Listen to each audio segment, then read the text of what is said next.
attention, please. Shabbat Shalom, everyone. My name is future priest Yisrayl Hawkins. I'd like to serve before I was a priest starting very soon.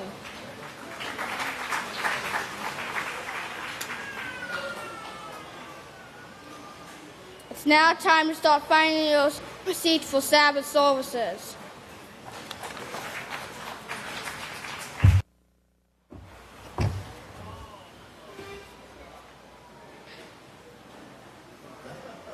Shabbat Shalom, everyone.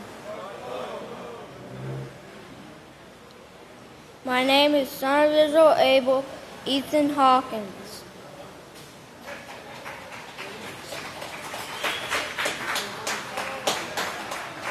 It's a privilege and honor to present the sons of and daughters of Yisrayl Abel now entering the sanctuary.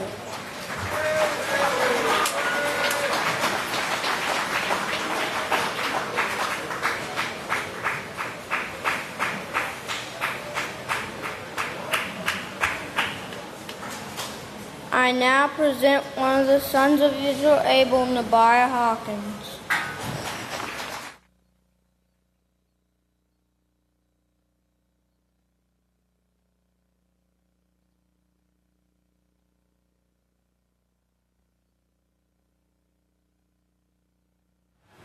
Shabbat Shalom, everyone. You may be seated. May the peace of Yahweh be with each and every one of you. Today I'm going to talk about our tests and trials in the house of Yahweh. Is everyone rejoicing through them? Praise Yahweh. Just think about the gold and what it represents. The testing and trials is part of our purifying process. This is how we come to perfection. So we can take comfort in that, and that will help us to rejoice through our tests. Well, the scriptures tell us that the testing of our faith develops endurance. If you can turn over to page 953 in your books of Yahweh. Page 953. It's Yaakov 1, verse 2 through 4. And it says, "My brothers, count it all joy when you fall into various temptations, trials, knowing that the testing of your faith develops endurance. And let endurance have its perfect work, that you may become perfect and complete, lacking nothing." And also, if you can turn over to page 957, it's 1 Kepha 1, verse 7. 1 Kepha 1, verse 7. And it says, "That the trial of your faith, being much more precious than gold which perishes, though it is tested with fire, might be found worthy of praise, honor, and glory at the appearing of Yahshua Messiah." The persecution will increase, and the tests will continue to mount, as the oppression and pressure are put on us to try to mentally wear us down. So we will give up on this work and forsake the goal of fulfilling this great work. If you can turn over to page 679, Books of Yahweh, page 679.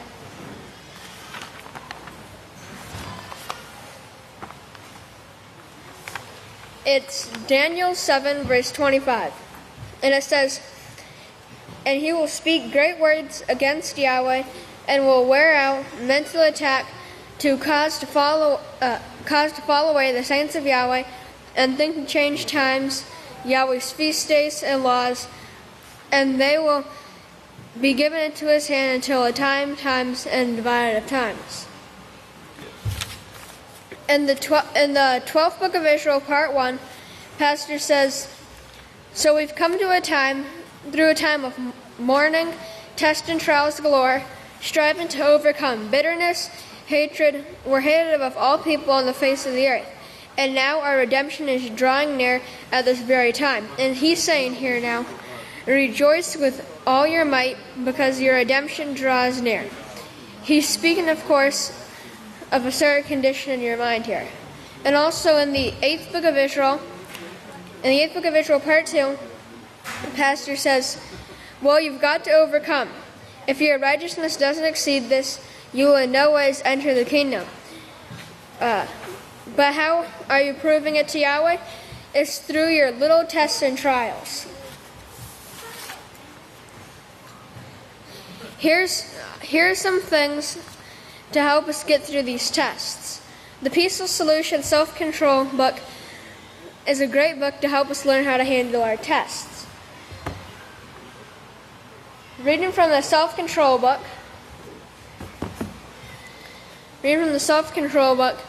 page 41 and 42, it says, it doesn't matter if your emotions are positive, negative, or mixed. What matters is how you respond to all of these emotions. Keep in mind that emotions strongly influence how we conduct ourselves.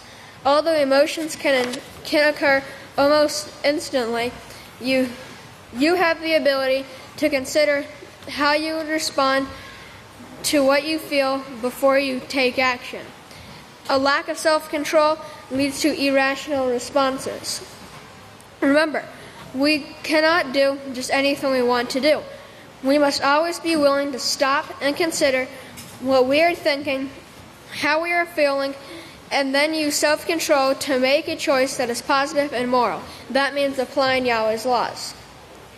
Pastor gave us a great way to help us do this. In the 7th book of Israel, part 2, Pastor says, someone the other day, let me give you an example. I know you're depressed. I know you're hurting. Yahweh has put you under pressure to see whether you would fold or not.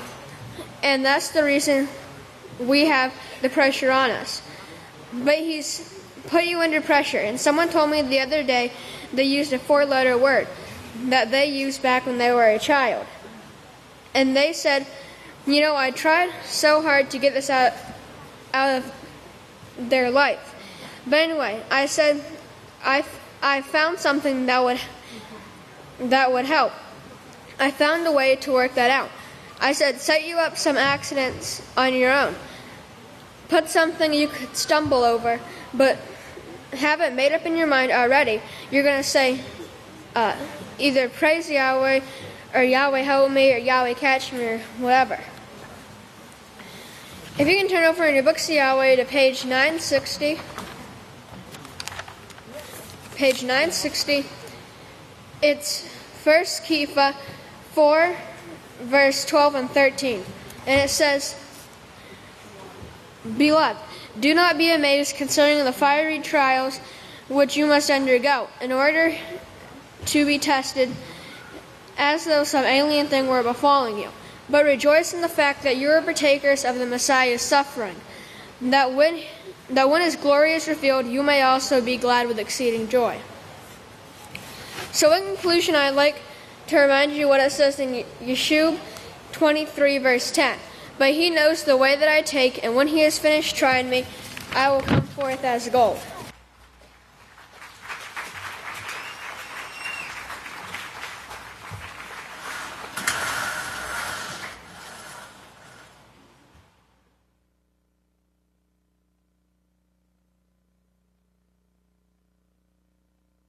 Now please stand. I'd like to turn it over to the first speaker, future priest Deacon Yaakov Hawkins. Shabbat Shalom, everyone. You may be seated. May the peace of Yahweh be with each and every one of you.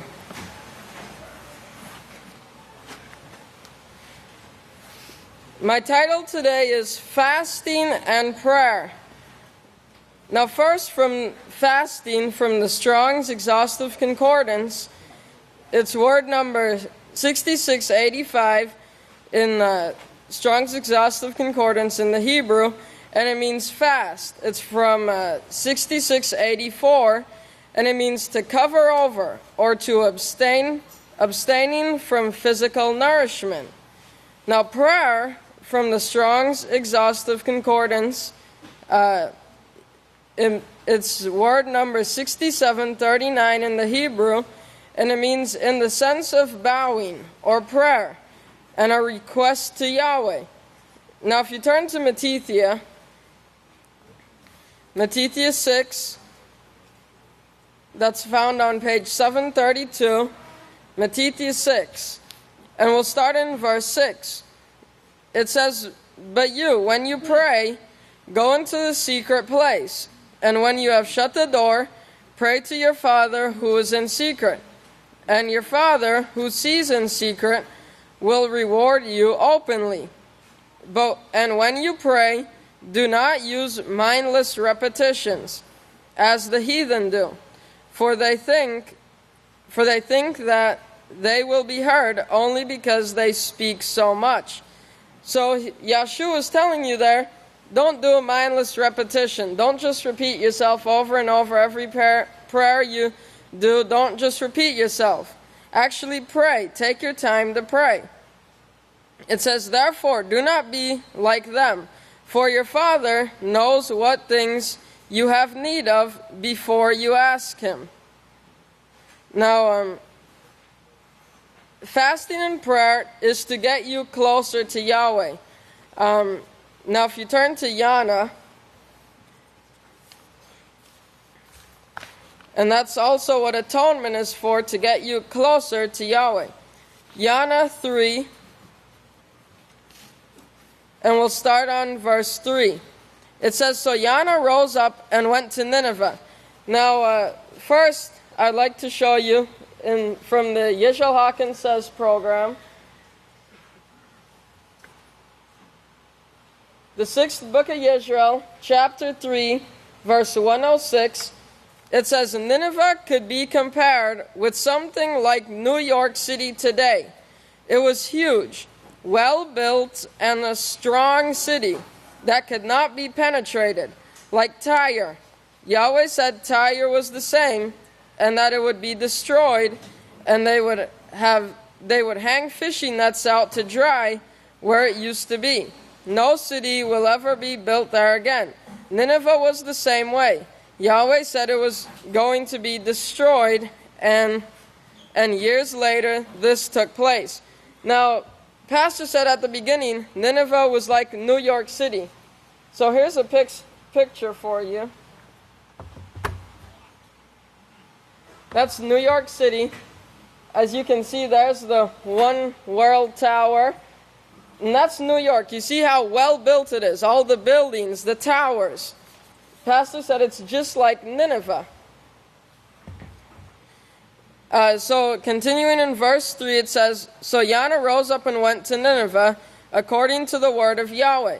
Now Nineveh was an exceedingly great city, requiring 3 days' journey to travel. So Yana began to enter the city for a day's journey. And he cried out and said, 'Only 40 days, and Nineveh will be overthrown.'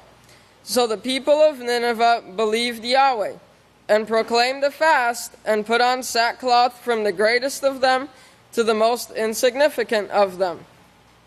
For when the word came to the king of Nineveh, he arose from his throne, laid aside his robe, he covered himself with sackcloth, and sat in ashes. And he made a proclamation, and commanded in Nineveh by a decree of the king and his nobles, saying, 'Let neither man nor beast, herd nor flock taste anything. Do not let them eat or drink water.' Verse 8, 'But let man and beast be covered with sackcloth, and let them cry out to Yahweh zealously. Yes, let everyone turn from his evil way, and from the violence that is in their hands.'" So you see there, he rose up, and he covered himself in sackcloth and ashes, and he prayed to Yahweh. They proclaimed a fast, and they prayed to Yahweh, to get closer to Yahweh. Now also, if you turn to Daniel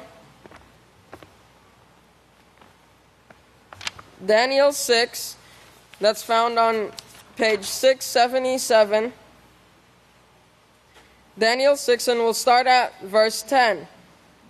It says, "Now when Daniel learned that the decree was signed, he went into his house, and in his upper room where the windows opened toward Jerusalem, he knelt down on his knees three times in a day, and prayed, and gave thanks before Yahweh, just as he had done before. Then these men assembled and discovered Daniel praying and making supplication before Yahweh. So you see there, even he prayed to Yahweh 3 times a day. Now, in the Yisrayl Hawkins Says program, the 12th book of Yisrayl, part 1, chapter 21, verse 79, it says, think each moment, pray to Yahweh every morning. First thing when you wake up, pray for guidance and inspiration. Pray that you won't be doing things without thinking anymore. Think about it. You know, we're made. Yahweh created us so we could think. He created us to where we could act on a cloud, or we could actually think the thing out. Stop. Remember that. Stop. That lesson, think and choose what is right. Choose what has been taught to you. Choose according to the rules and regulations that Yahweh has given you, and he will choose you as one of his sons or daughters. Now, Pastor there is talking about the STOP acronym as we learn in the Peaceful Solution. To stop, think, consider your options, and then proceed with the right choice. Also, from the 4th book of Yisrael, Lying and Betrayal, number 7, verse 72, it says, I know it's a hard thing to do sometimes. It's very hard to find a private place to pray, especially when you're working with someone else or in the world. It's hard sometimes to find a way to get down on your knees at noon and pray to Yahweh. But it's an example set in your scriptures and should be followed. You are to pray 3 times a day without ceasing, without ever breaking the chain. This is something every one of us needs to bring under control, and it should be a part of our everyday life. Pray without ceasing. Now, if you turn to 1 Thessalonians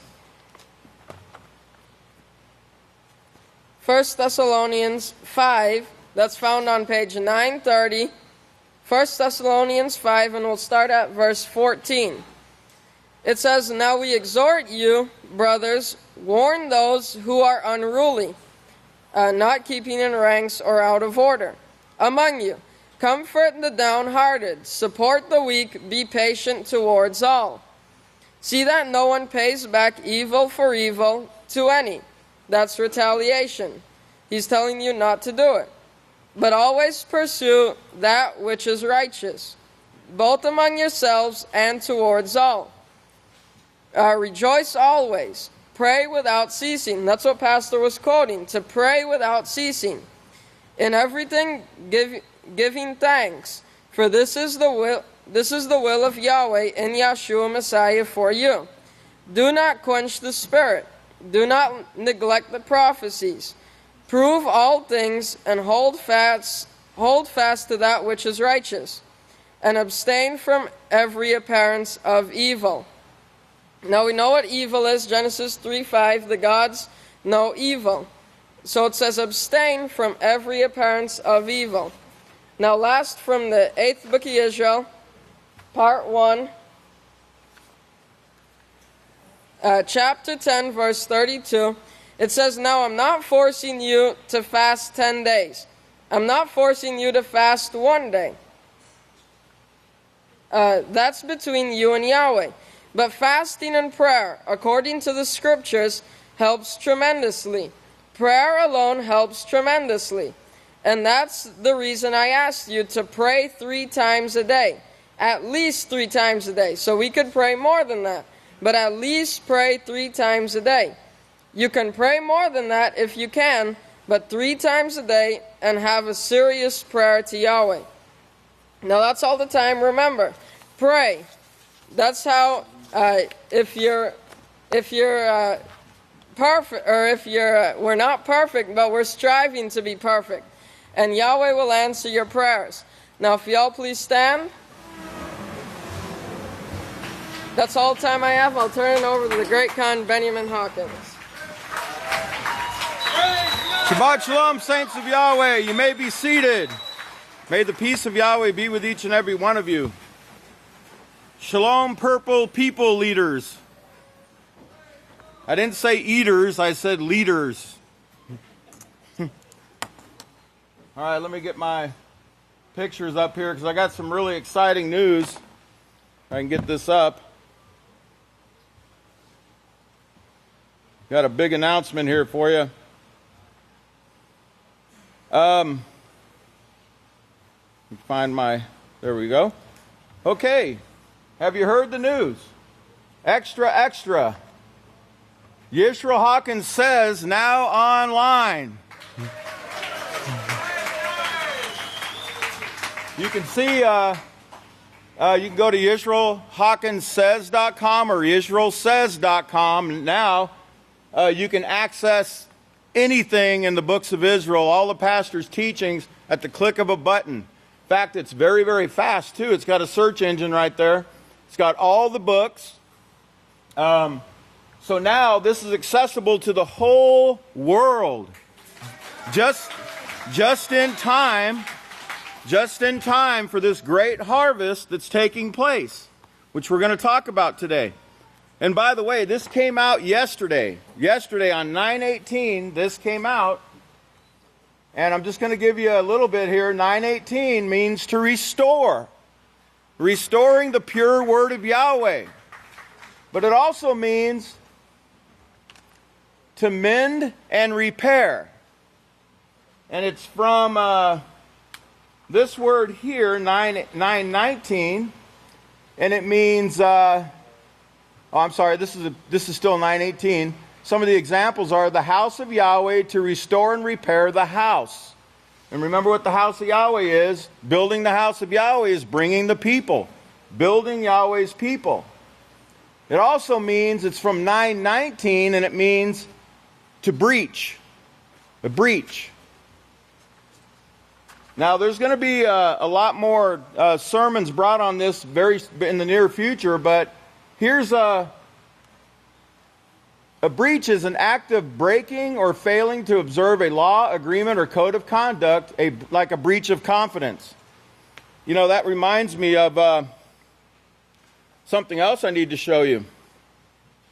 I got all these phones everywhere, but this I got last night, you know. Extra, extra. I'm getting a press release every single Friday night. I'm getting a press release. And hopefully you're also signed up on the YPN News emails. But says Yisrayl Hawkins announces 2 ways to stop police shootings in new posts this week. That's from yesterday, September 18th. You know, there is a breach of confidence amongst the police and the citizens of America. So there's going to be, we are the repairers, and you're going to be learning more about that. That's not my sermon today, but some others will be bringing things on that very soon. Now, on Feast of Trumpets, I forgot to show you just a few days ago. Let me give you a rundown first before I explain this. The boys, there was 7 trumpeters up on the roof, where we spot the new moon, and they were facing south. And they blew the trumpet 7 times the morning on the Feast of Trumpets between 8:08 and 8:09. At 8:09, a very remarkable thing took place right after the 7th blast. A huge blast of cold air came from the south, the direction they were facing. And let me show you what was in that. These clouds came out of nowhere. I mean, there was many witnesses out there that saw this. These clouds came out of nowhere, and one of them looked like this. Now, I'm just going to show you this.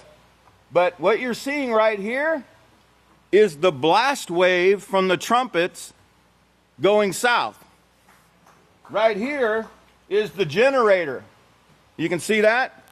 So that shows you that this is actually going south, away from the trumpet blast. It was on the south end of the building. By the way, I have a prediction to make. This generator will not pass away before all these things are fulfilled. Now, an amazing thing occurred here, and I'm going to show you what you're going to see. It's a picture of Pastor, actually. Let's see if I can blow it up. Am I holding it right? Oh, there it is. Okay.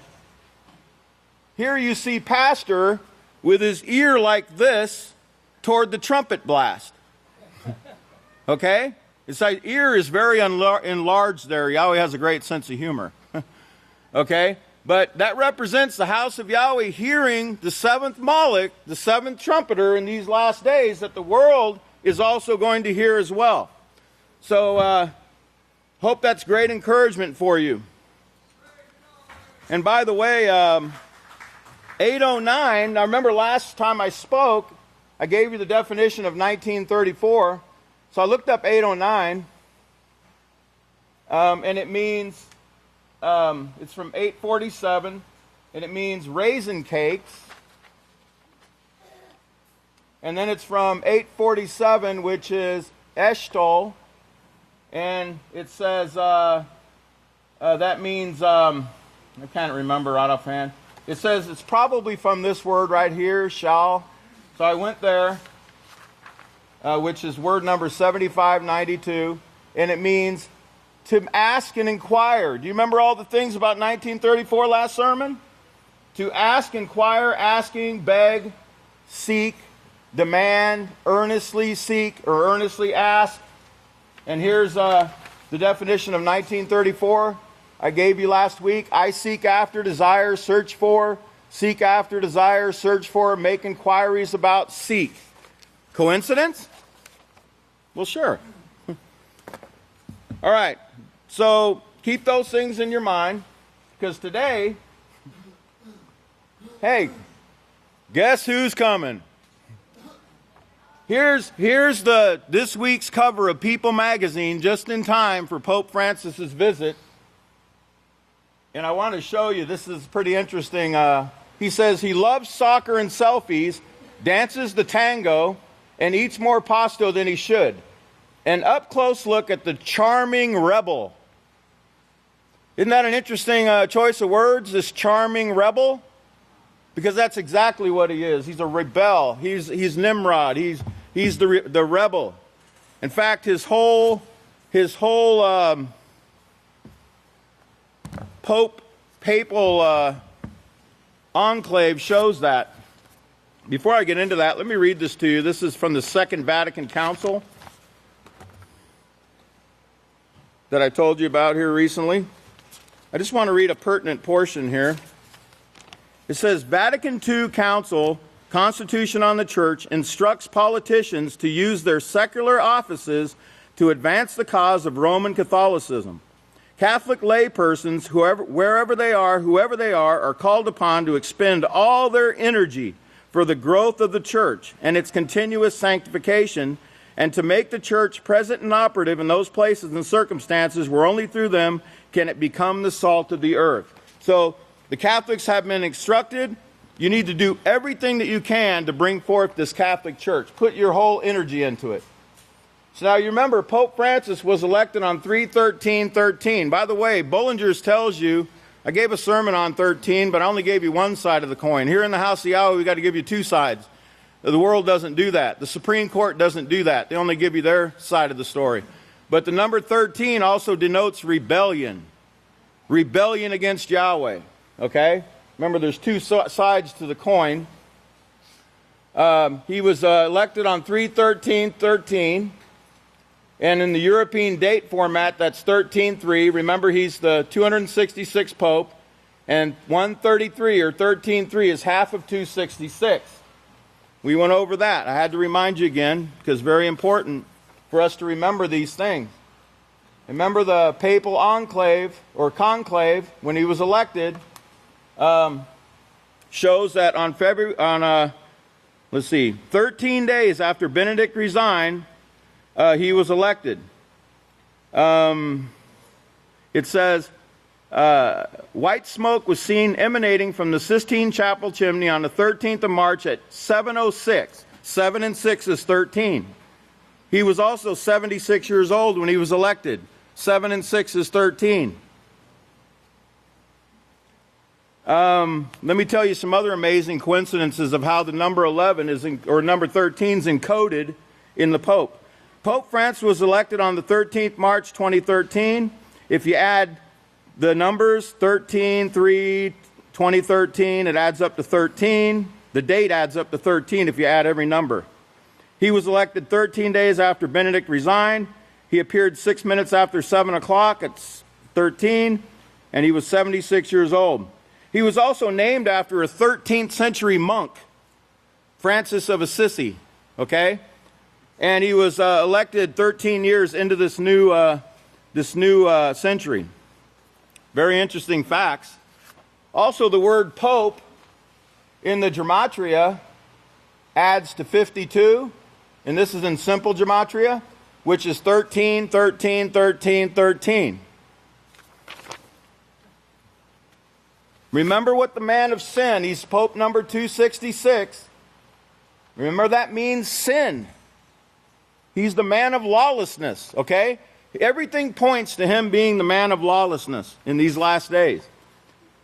By the way, he's going to the White House on September 23rd, and September 23rd, or White House equals 133 in gematria, in simple gematria.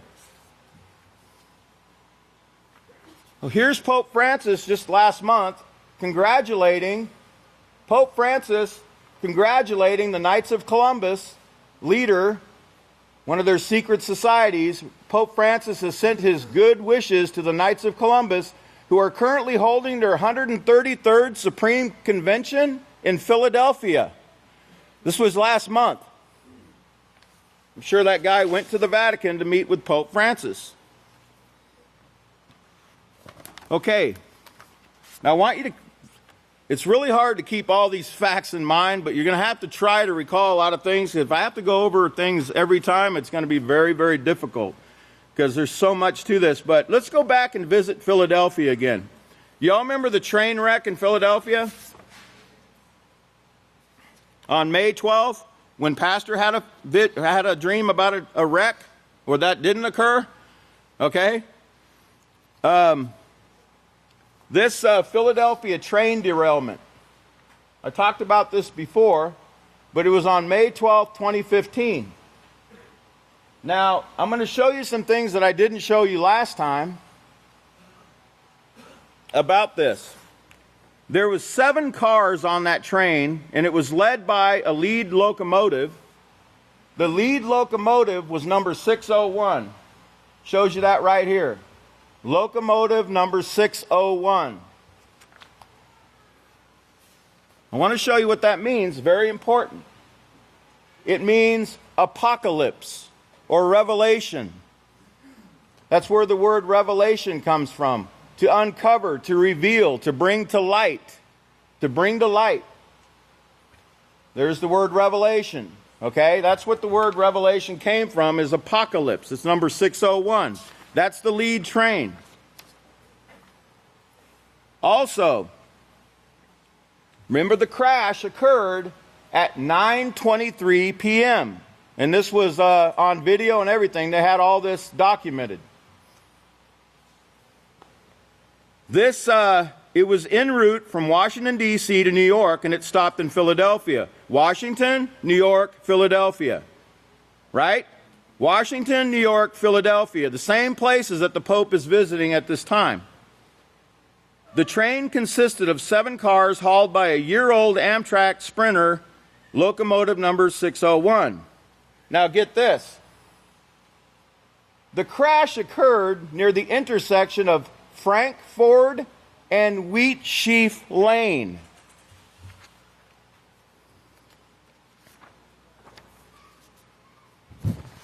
Y'all remember what Frank meant? Well, let me remind you. Francis and Frank are the same. And it means free or Frankish.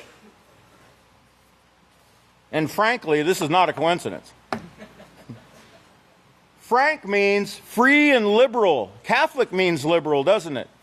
It means broad, like Yeshua warned you. Broad is the way that leads to destruction, and many go that way. It also is where the word Frankfurter comes from. I guess even the pig is related to him too, right? See that right there? He's associated with the pig. Now a ford, Frank Ford, a ford is a shallow place in a body of water where you can cross. Where you can cross. Now remember, this intersection was at Frank Ford and Wheat Sheaf Lane. So Francis, what is a wheat sheaf? Here you go. Here's a wheat sheaf. A sheaf is one of the large bundles in which cereal plants are bound, meaning like grain, are bound after reaping so they are convenient for threshing out the grain. And there's a picture of a wheat sheaf right there. Y'all see that? Frankfurt, so at the corner of Francis, Pope Francis, and this great wheat harvest that's taking place, this accident occurred, right? Anybody think that's a coincidence? Do you think maybe that they think they're going to derail the house of Yahweh? Oh no, the gates of hell will not derail the house of Yahweh. They're going to be derailed, and I'm going to show you how they're going to be derailed. Now, remember, make sure I have this covered. So remember, this was on the same day Pastor had his dream about Yahweh being in complete control. Now, there was a shooting in Lafayette, Louisiana. Let me get this lined up. There was a shooting in a Lafayette movie theater on July 23rd, which is actually 7/23 or 9/23, because remember, September is the 7th month in Latin, remember? It occurred at the Grand 16 movie theater in Lafayette, Louisiana. John Russell Hauser, age 59, opened fire during a showing of the film Trainwreck. Trainwreck. Huh. So, Trainwreck. They're watching Trainwreck. Here's the trailer for the movie Trainwreck. One of the stars in there is a basketball player named LeBron James. LeBron James. There you go.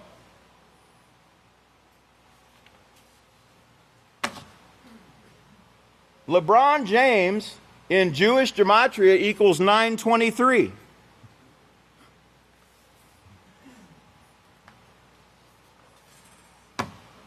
Can't show that part. Let me get down here. He plays with the Cleveland Cavaliers, and he's number 23. And, very interestingly, in his early life, this is from Wikipedia, he played with 4 guys that were like considered to be real promising champs. It says, in a move that stirred local controversy, him and his 3 friends chose to attend St. Vincent St. Mary High School, a largely white private Catholic school.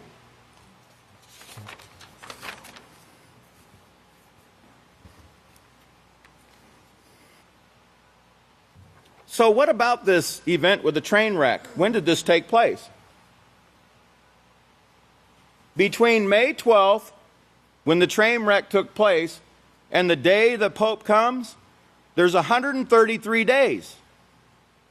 Coincidence, House of Yahweh? Remember 13:3 or 133. Remember those things. May 13th is by the way, the next day, May 13th, is when the Pope recognized Palestine, if y'all remember. So 133 days from that day would be 923. May 13th is very significant to the Catholics. I remember Pope John Paul II was shot on May 13th. The Fatima vision was on May 13th and October 13th. It was every month from May leading up to October, the Virgin Mary appeared in the sky doing these miraculous signs and wonders, lying signs and wonders.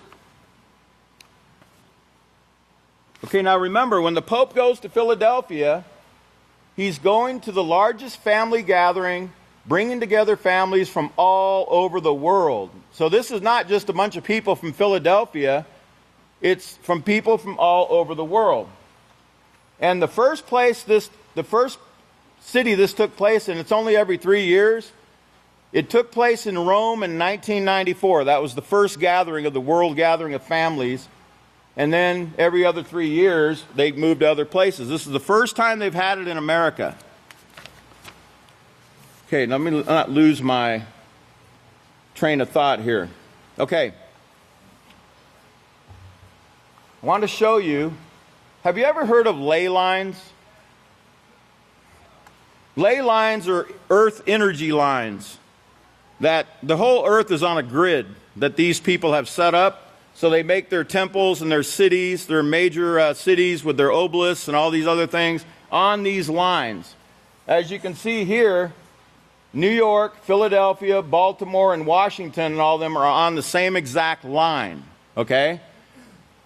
These are called energy lines or ley lines. Here's an example of ley lines in Nazi Germany. In Poland, in the concentration camps, they had them all set up on these. There's Treblinka, one of the most notorious. They had them set up on these, what they call ley lines or energy lines. So when you see a pentagram, you're taught to think, well, that's evil. You know, that's the Christians all think, well, that's evil. But to them, these are actual energy lines that draw energy, that they draw energy from. There's a lot on that. I don't have time to go into it. But this gentleman here did a grid on that area right there. Here's the earth grid ley line node. Here's the main node, and here's the, notice it's shaped like a pope's hat. And notice each letter here adds up, each number here on each grid adds up to 7. 777. Some people study these things, okay? And they know about these things. By the way, speaking of 777,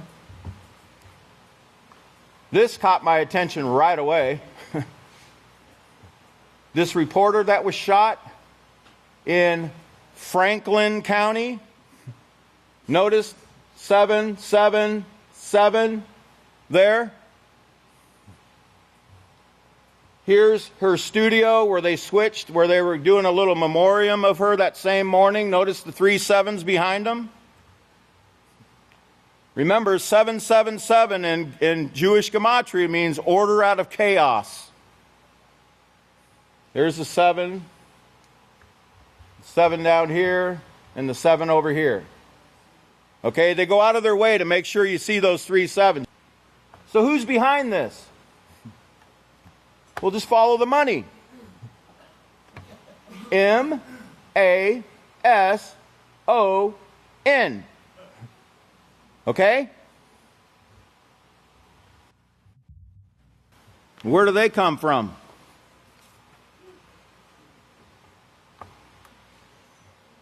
Remember the Church of Gisu? The mother church of the Jesuits in Rome? The Church of the Most Holy Name of Jesus at the Argentina? Let me show you something here, because, you know, there's no coincidences. We went to Argentina. Here's a picture of the Argentine flag. Here's the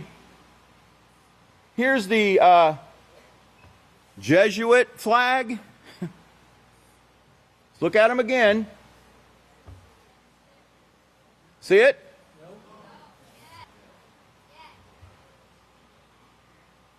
By the way, they'll tell you that means something about Jesus, but it really has something to, well, it does have something to do about Jesus. Isis, Horus, and Set, the Trinity gods that these people worship.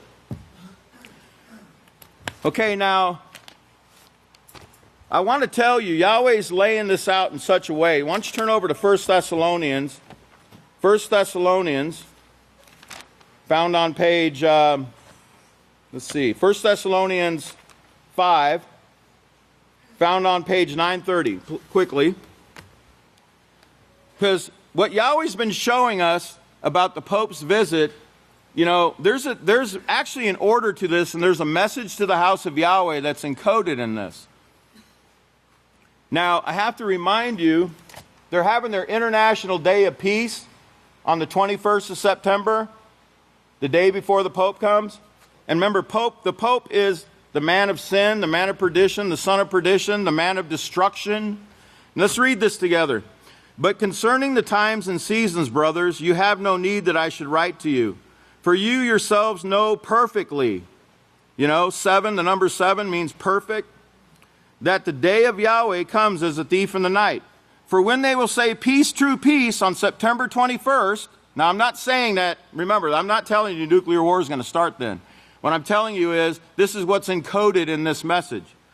For when they will say peace, true peace on the 21st, then on the 22nd, sudden destruction comes, or the son of perdition is coming, who comes upon them as labor pains on a woman with child on the 23rd. Remember, the 266th day, the 23rd, means is the gestation period, 266 days for a woman with child. Sudden destruction comes upon them as labor pains upon a woman with child, they will not escape. But you, brothers, are not in darkness, house of Yahweh, that this day would overtake you like a thief. You are all the children of light. Remember their week of light, their weekend of light that they're talking about? On the 25th, 26th, and 27th. You are all the children of light and the children of the day. We are not of the night nor of darkness. Therefore, let us not sleep, or let us not continue sinning as others do, but let us watch and be sober. Now turn quickly over to Revelation chapter 3. Because remember, all these things are pointed out in the scriptures, and they're being played out by these robbers. These robbers are playing these things out. You know, that's why, like in Daniel 9:22 to 27, well, the Pope's coming 9:22 to 9:27. And the last verse, 9:27, remember, says, he will make a covenant with many for 1 week. Well, what does e pluribus unum mean? Out of one, many. The many ones. They're playing this out, okay? But Yahweh is exposing them. Okay, now Revelation 3:7 talks about the Philadelphia group. 3:7 talks about the Philadelphia group. I'll lose my notes. There it is. The church in Philadelphia. Remember the world gathering of families in Philadelphia? They're trying to make out like they're the Philadelphia group that's gathering this coming Sunday, this next coming Sunday. But it's not talking about them. This is talking about the house of Yahweh at Abel, and it says, and to the Moloch of the congregation of the house of Yahweh in Philadelphia, he says, these things says he who is holy, he who is true, he who has the key of David, he who opens and no man shuts, and shuts and no man opens. No, the CERN machine won't do it. They're not going to get in. I know your works. Behold, I have set before you an open door. And no, the open door is not the CERN machine. And no man can shut it, for you have a little strength, and have kept my word, and have not denied my name. Now notice, remember the number 133. Go to Revelation 3:13. Or actually, verse 10 first. Because you have kept the word of my patience, I will also keep you from the hour of temptation, which will come upon all the world to test those who dwell on the earth. And we talked about that testing last week. Word number 928 meant to test, the touchstone. Okay, and it says, hold fast your crown, which so no man takes your crown. And then in verse 13, or 3:13, he says, he who has an ear, let him hear what the Spirit says to the called out ones of the house of Yahweh. Now, go to Daniel 10:14. Daniel 10, verse 14, and I'll show you. We know who these people are. They're the Pharisees, Sadducees, Essenes, and Herodians that are trying to make these things come about. Remember, order out of chaos. By the way, last night, here's a picture of a phoenix. They call it an eagle, but it's really the phoenix. It's kind of hidden. But remember their order out of chaos? There's the picture of the phoenix. Last night, while I was studying about the phoenix, and now that Yahweh's my witness, a great Kohan in Yahweh's house emailed or sent me this picture on my text, and he goes, Kohan, I think I'm seeing a phoenix. Right when I was studying, I sent him my papers, I'd shown him pictures of the paper, and I said, man, I'm studying that right this moment. You see that? And it's rising up out of the ashes here, because that's what the phoenix does. Order out of chaos is what they call it. Okay, now let's read these two scriptures real quick. Daniel 10, first verse 14. It says on page 682, "Now I have come to make you understand what will befall your people in the latter days, for the vision is for many days yet to come." And then go over to 11:14. He says, "And in those times, or in these last days, there will be many who stand up against the king of the south. Also the robbers among your people will exalt themselves to establish the vision, but they will fall. They will fail. Their train's going to wreck. It's not going to be the house of Yahweh that's going to wreck. It's going to be these robbers that are trying to exalt and make these prophecies come true." Remember, they're going to bring destruction. They're going to do it purposely. They know what they're doing. They are going to depopulate this earth. Okay? My last scripture, I want to remind you of, oh, by the way, there's also another comet that they're looking at that's going to be, or the earth is going to be crossing the plane of this comet on the 23rd, and it's called Bennu. Isn't this an interesting, this is from 1999, September 23rd, this picture. And notice the measurement here. Really? No, the comet's not going to hit the earth. And Bennu, by the way, is where it's the ancient Egyptian deity linked with the sun. It may have been the inspiration for the phoenix in Greek mythology. It's also called the Lord of the Jubilees. Remember, they're having their Jubilee?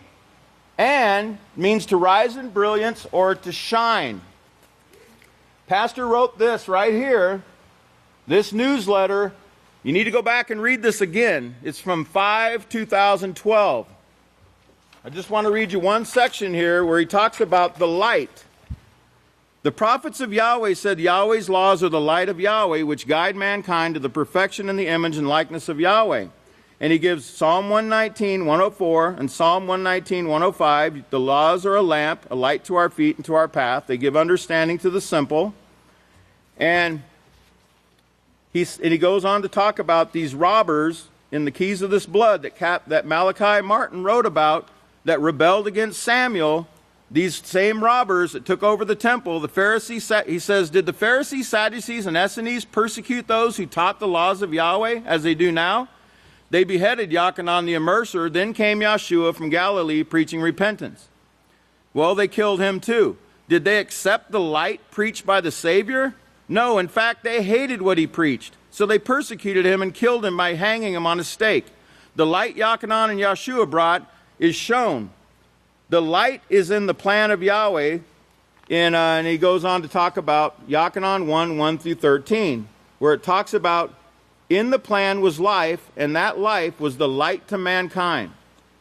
Did the apostles teach a different light? Light after Yeshua's death? No. Remember, 1 Yochanan 3:9 says, "Whoever is begotten of Yahweh does not commit sin, for his seed remains in him, and it's possible for him not to sin."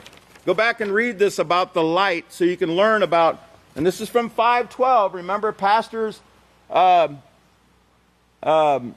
on 5:12 of all times, right? This is 3 years ago, and he's talking about this light that they're proclaiming right now, this false light.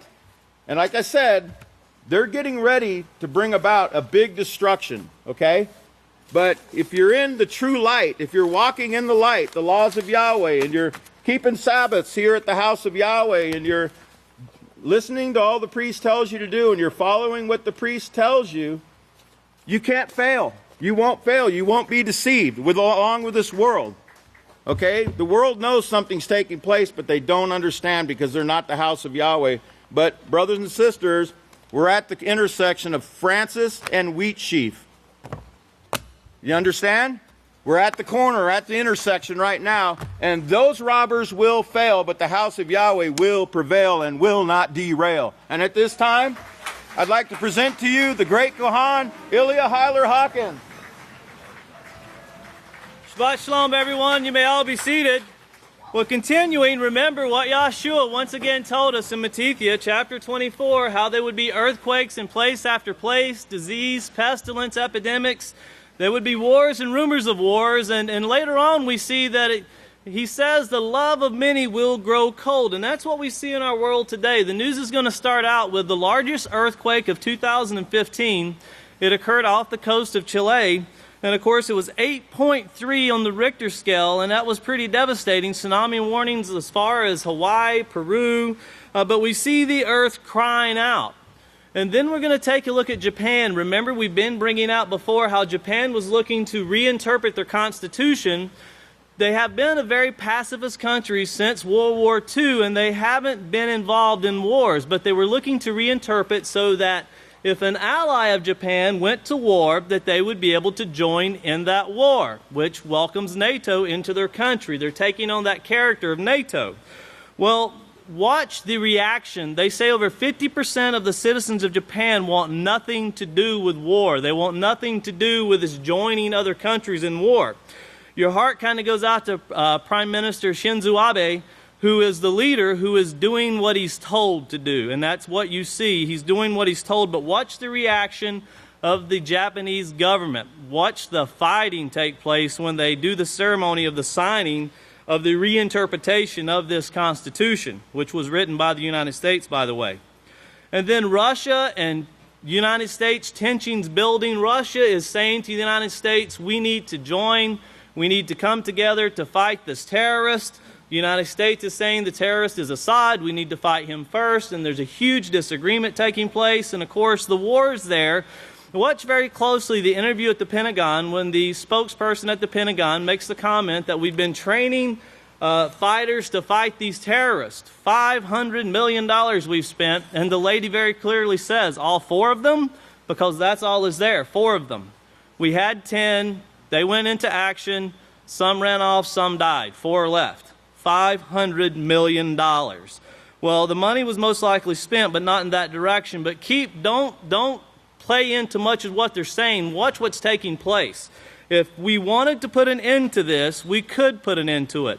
You know, and go back, when you see this, go back and watch Japan, who hasn't had war in a while. Watch their riot. Well, in Japan, it's a riot anyway. Watch the people of Japan. They're speaking out in huge numbers. You're going to see cops there holding up the barricade fence. They have no guns. They have no tear gas. They have no batons. They're just there holding up a fence. The people step across. They back away and let them go. You don't see punches thrown. But this is a country that's been trained to not be at war for 42 years. Well, they're trying to go back the way of Cain due to what they've been told to do. That's what we see with Russia. That's what we see with the United States. And don't forget what Federica Mogherini said. Now, she's the representative, highest representative of the EU. She clearly said that at the UN Assembly, they will have the quartet, remember, which is UN hosting it. You have Russia, you have the United States, you have the EU. They also invited Jordan, Saudi Arabia, Egypt, and the leader of the Arab League, which is also an Egyptian. And don't think for a moment that these are RSVP invitations. They're commands. You come, you show up, you get your orders. And that's what's taking place. Well, Mahmoud Abbas has said he has a bombshell to drop at the UN, and he will not release what it is until September 29th when he gives his speech. And then remember what Pastor has said about the worship of the dead, this coming out of Pharaoh, worshiping leaders, these religious leaders, the pharaohs, the rabbis, and of course the popes. They make them saints. Well, and watch what they're doing in Iraq. Iraq is beefing up security so they can have a celebration of the death of their imam, which are their religious leaders. It's the same thing that we're seeing with the Catholic Church, this worship of the dead, this following of the dead. And you can see how the Catholics have their hand, they have a hold on these religions. It's all part of that same religion that came out of Egypt.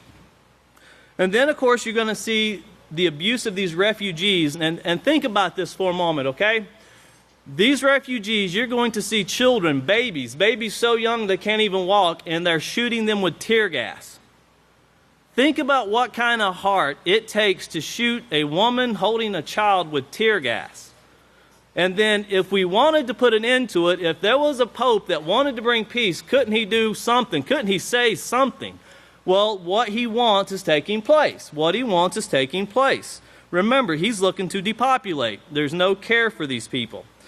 Palestinians are calling for a day of rage due to what's taking place on the Temple Mount. Jews are going in and praying now, Even an article released this week showing Benjamin Netanyahu, the prime minister, actually going into the Al-Aqsa Mosque and praying in the mosque. You know, very universal with his way of praying there. Not at the wall, but inside the mosque. And Muslims are saying that they're defiling it. They don't want them there.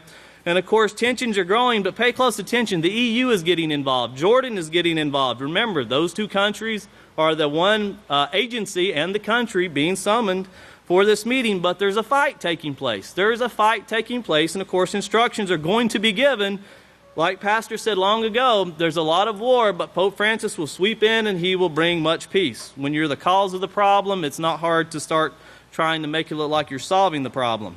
And then we're going to end with Catholics, the Pope coming to the U.S., but they're saying many Catholics are leaving the Catholic Church. In fact, if you listen to them, the Catholic Church is fallen, is fallen, is fallen. Its parishioners are leaving. They're tired of being molested. They're tired of being treated like trash by the leaders who are full of perversions. So at this time, if we could go ahead and play the news. Pay close attention. What you're about to see is Bible prophecy being fulfilled.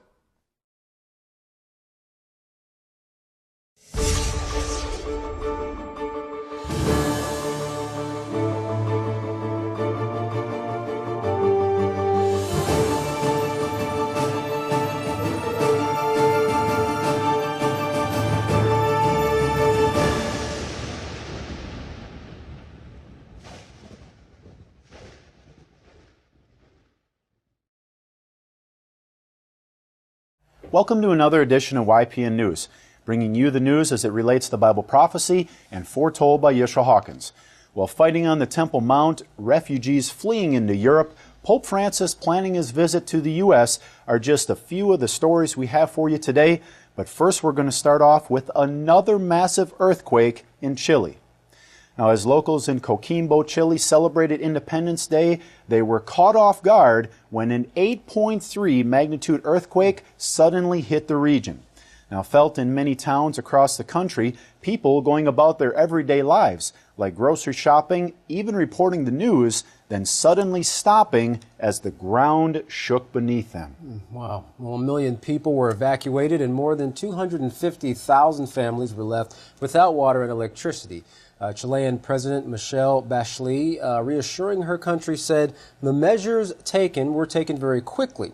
As soon as the earthquake occurred, the main focus was protecting the people, and so all the coastal areas were evacuated given the magnitude of the earthquake and the possibility of a future tsunami. Authorities were quick to emphasize a more efficient response than that of 5 years ago in the initial aftermath of the 8.8 magnitude earthquake of 2010. Now, at that time, the government misjudged the extent of damage and declined offers of international aid. Alerts also failed to warn the residents of likely tsunamis that followed, leaving many of those who survived the initial quake to be swept away by the massive waves. Wow. Well, this time, however, a few towns have been flooded, but no tsunami-like waves. One resident said, "I looked and the water was already coming, but it wasn't a wave, more like a high tide with force." Bachelet has visited the worst affected regions, and for now, it's the strongest earthquake to hit in 2015. Well, even though Japan and Chile are separated by almost 11,000 miles of ocean waters, tsunami waves from the 8.3 magnitude quake were felt along the Japanese coastline. Now, this coming at a time when Japan's Prime Minister Shinzo Abe is sending shockwaves of his own throughout the country. That's right. The Prime Minister is seeking to pass a bill changing the country's laws, which forbids the deployment of troops to assist allies who are under attack. Japan's military has kept a peaceful provision since World War II and the devastating aftermath in Hiroshima and Nagasaki. Protesters, gathered outside Japan's parliament as the controversial bill was before the upper and lower houses. Abe's Liberal Democratic Party has a majority in the lower house, but opposition parties have vowed to stand in the bill's way. They are doing whatever they can to prevent the vote from going through. But a vote of censure was defeated in the House of Representatives following a brawl in the chamber the day before as opposition MPs accused the government of trying to railroad the legislation through. Well, some analysts believe what the government is doing could be unconstitutional. Masaki Ina, a law professor from the International Christian University just outside Tokyo, commented in one report, "If the government wants Japan to have collective self-defense, changing interpretation of the Constitution isn't enough. The government should let the people decide whether the Constitution itself should be amended." Now, he concluded by saying, if the security bill was necessary for our country, the public would have supported it. It is unconstitutional to decide these issues this way. Now, the sentiment certainly was felt as Japan saw one of the largest anti-war protests in over 50 years in the capital city of Tokyo. Literally tens of thousands of Japanese took to the streets to speak out against the Prime Minister's plan to draw the Japanese people into any kind of military conflicts. Well, a recent poll showed over half of the Japanese public opposes the changes called collective self-defense.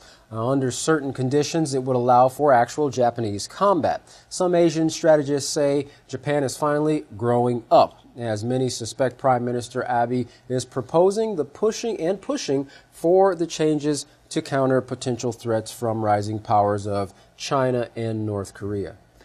While the United States itself has been urging Japan to expand its military role in the region, the changes could make it unavoidable for Japan's military to join in U.S.-led conflicts across the globe.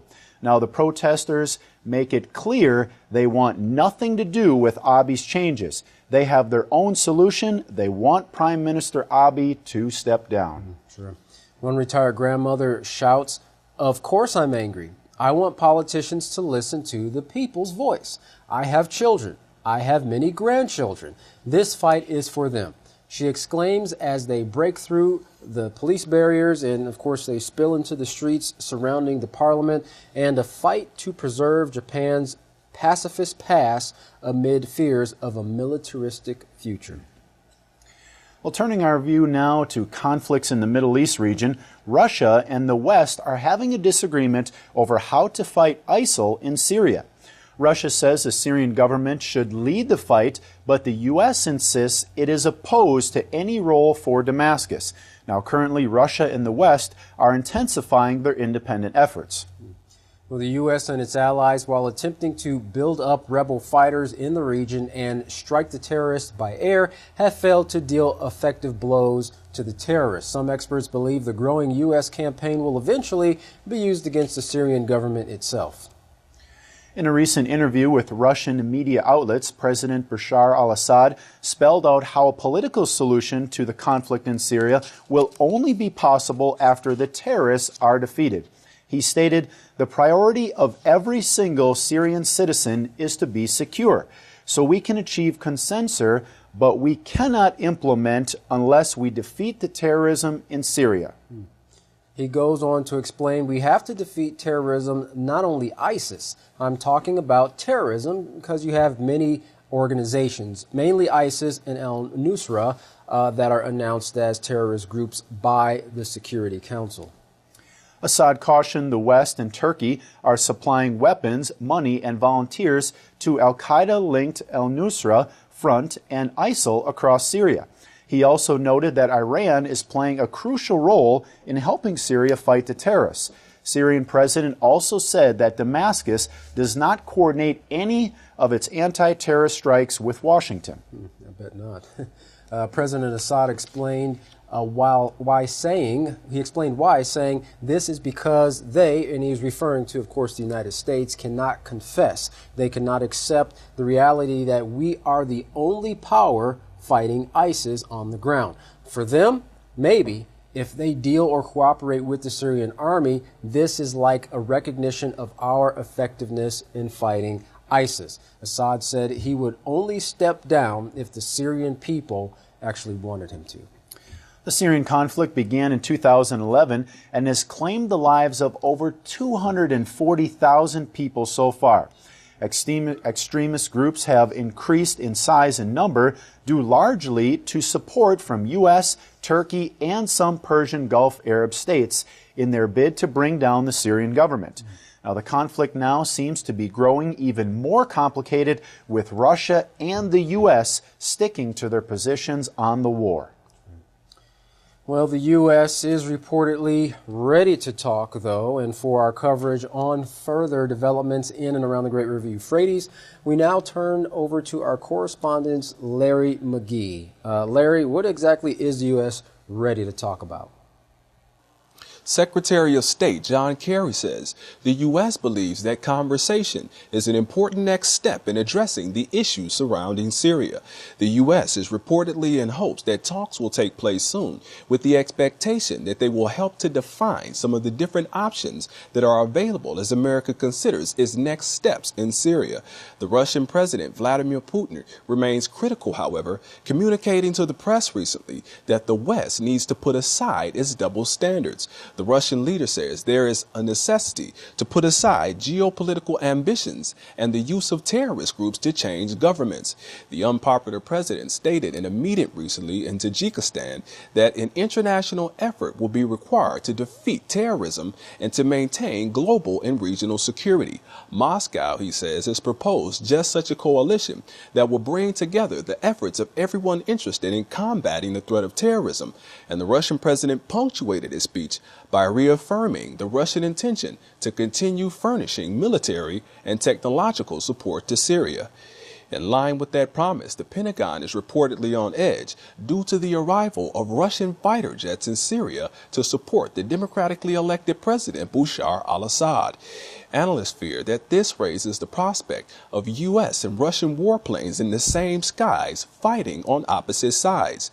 In addition, surveillance photos show Russian helicopters, other aircraft for transportation, tanks, and armored vehicles for personnel. Secretary Kerry, addressing the situation from London, says that everyone is now and has been seized by the urgency of the moment, but the migration levels, the continued destruction, and the danger of potential augmentation or increase by any unilateral or one-sided moves really puts a high premium on diplomacy at this moment. In the exercise of diplomacy, the UN envoy to Syria, Stefan Mistura, appeared in the capital city of Damascus this week to discuss a plan of peace concerning the Syrian coup, which is now in its 5th year. Over 4 million people have fled the country as a result of the siege, and double that number are reported to be displaced within the nation. Both Moscow and Iran have provided support to the Syrian government, which they say is needed to fight the terrorism and prevent a potential catastrophe in the region. The West, however, which is firmly against all things Assad, says that the support may more than likely produce the opposite effect. The West is receiving much counter-criticism itself, however. The Russian ambassador to the UN is challenging the American assertion that the Syrian government has allowed ISIS to gain its strength.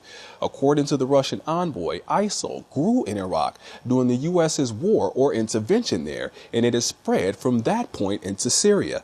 State Department spokesman Mark Toner, in speaking about the American response to ISIS at a recent press meeting, says that the U.S. has made significant gains. Reporters, however, were skeptical and pressed the spokesman based on figures which show ISIS increasing in territory from September of last year until present.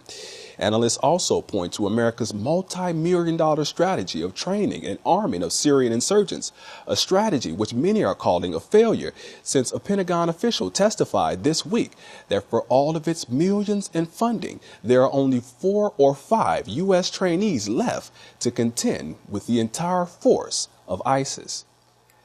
For YPN News, I'm Larry McGee. Katan Jeff, back to you. Katan, it sure seems like even with all their efforts, they still can't achieve the peace that the Syrian people are desiring. Yeah, kind of reminds me of what Yisrayl Hawkins said. They're like groping like blind men in the dark. Far-right Israeli MP Moshe Phelan defied Prime Minister Benjamin Netanyahu and entered Jerusalem's Temple Mount. Well, the holy site has been shut down to all visitors in light of recent violence there. For decades, Jews have been allowed to visit Al-Aqsa Mosque, which holds significance for both Jews and Muslims, but they are not allowed to pray there. Philin on the campaign to change that, saying, I call the government, I call the prime minister to change this attitude and to open the mountain to every Jew who wants to come in a peaceful way to pray to God at his holiest site. But Netanyahu tells UN Security General Ban Ki-moon he's determined to maintain the status quo for the holy site. Earlier in the week, when an Israeli-American activist spoke out against the prayer ban, he was shot and seriously wounded. The Palestinian man suspected of shooting was killed by Israeli police, which in turn caused an eruption of violence between Israeli police and Palestinians. This led to Netanyahu's decision to close the Temple Mount for the first time since 1967. In an effort to prevent further violence, he also called for calm and restraint. Well, the recent raid on the mosque and Philin's presence at the holy site drew strong criticism from the Muslim people. One woman expressed a common sentiment saying the Zionist extremists raided Al-Aqsa Mosque and they did not let us enter to pray. This is our mosque. It is our right. It is part of our religion and we will not give it up, she said. Palestinians are not the only ones condemning the recent raid on Al-Aqsa. Iran has denounced the attacks as brazen desecration of Islamic sanctities. Foreign Ministry spokesman Marzi Akfam condemned Israel for reinforcing segregation rules on Muslim pilgrims. She pointed out it is obvious violations of international law. She also urged international bodies and the international community, mainly Islamic states, to take swift action against Israeli atrocities. Now, the European Union has also put out its own warning against any, quote, provocation at Al-Aqsa Mosque. Now, earlier, the 28-nation group had urged full respect of the holy site. Israeli forces defiantly stormed the holy site for 3 consecutive days, attacking Palestinian worshippers. Israeli forces fired tear gas and rubber bullets, injuring several Palestinians during the attack at the Muslim holy site since Sunday. Well, the violence continued as Palestinian leaders called for a day of rage. Throughout the West Bank and Jerusalem, anger was apparent, including in Ramallah, Hebron, and Nablus. 3 Palestinians were injured near there, according to the local Red Crescent movement, which, of course, it partners with the Red Cross. Yeah. Well, traditionally, Friday, the Muslim Day of Prayer, is a day of Palestinian protest. But this one was much more violent than usual amid tension over Al-Aqsa Mosque complex. Now, there were also plans by Israel to allow security forces to open fire on anyone who was seen throwing stones at Israeli vehicles. In efforts to limit the threat of violence on Friday, Israel banned access to the Temple Mount for all men under 40, which meant many Palestinians prayed in the streets. Well, the Palestinian chairman, Mahmoud Abbas, says he plans to drop a bombshell at the end of his upcoming speech at the UN. Some Palestinians think he might announce his resignation, and others think that he might cancel the Oslo Accords, or suspend security agreements with Israel.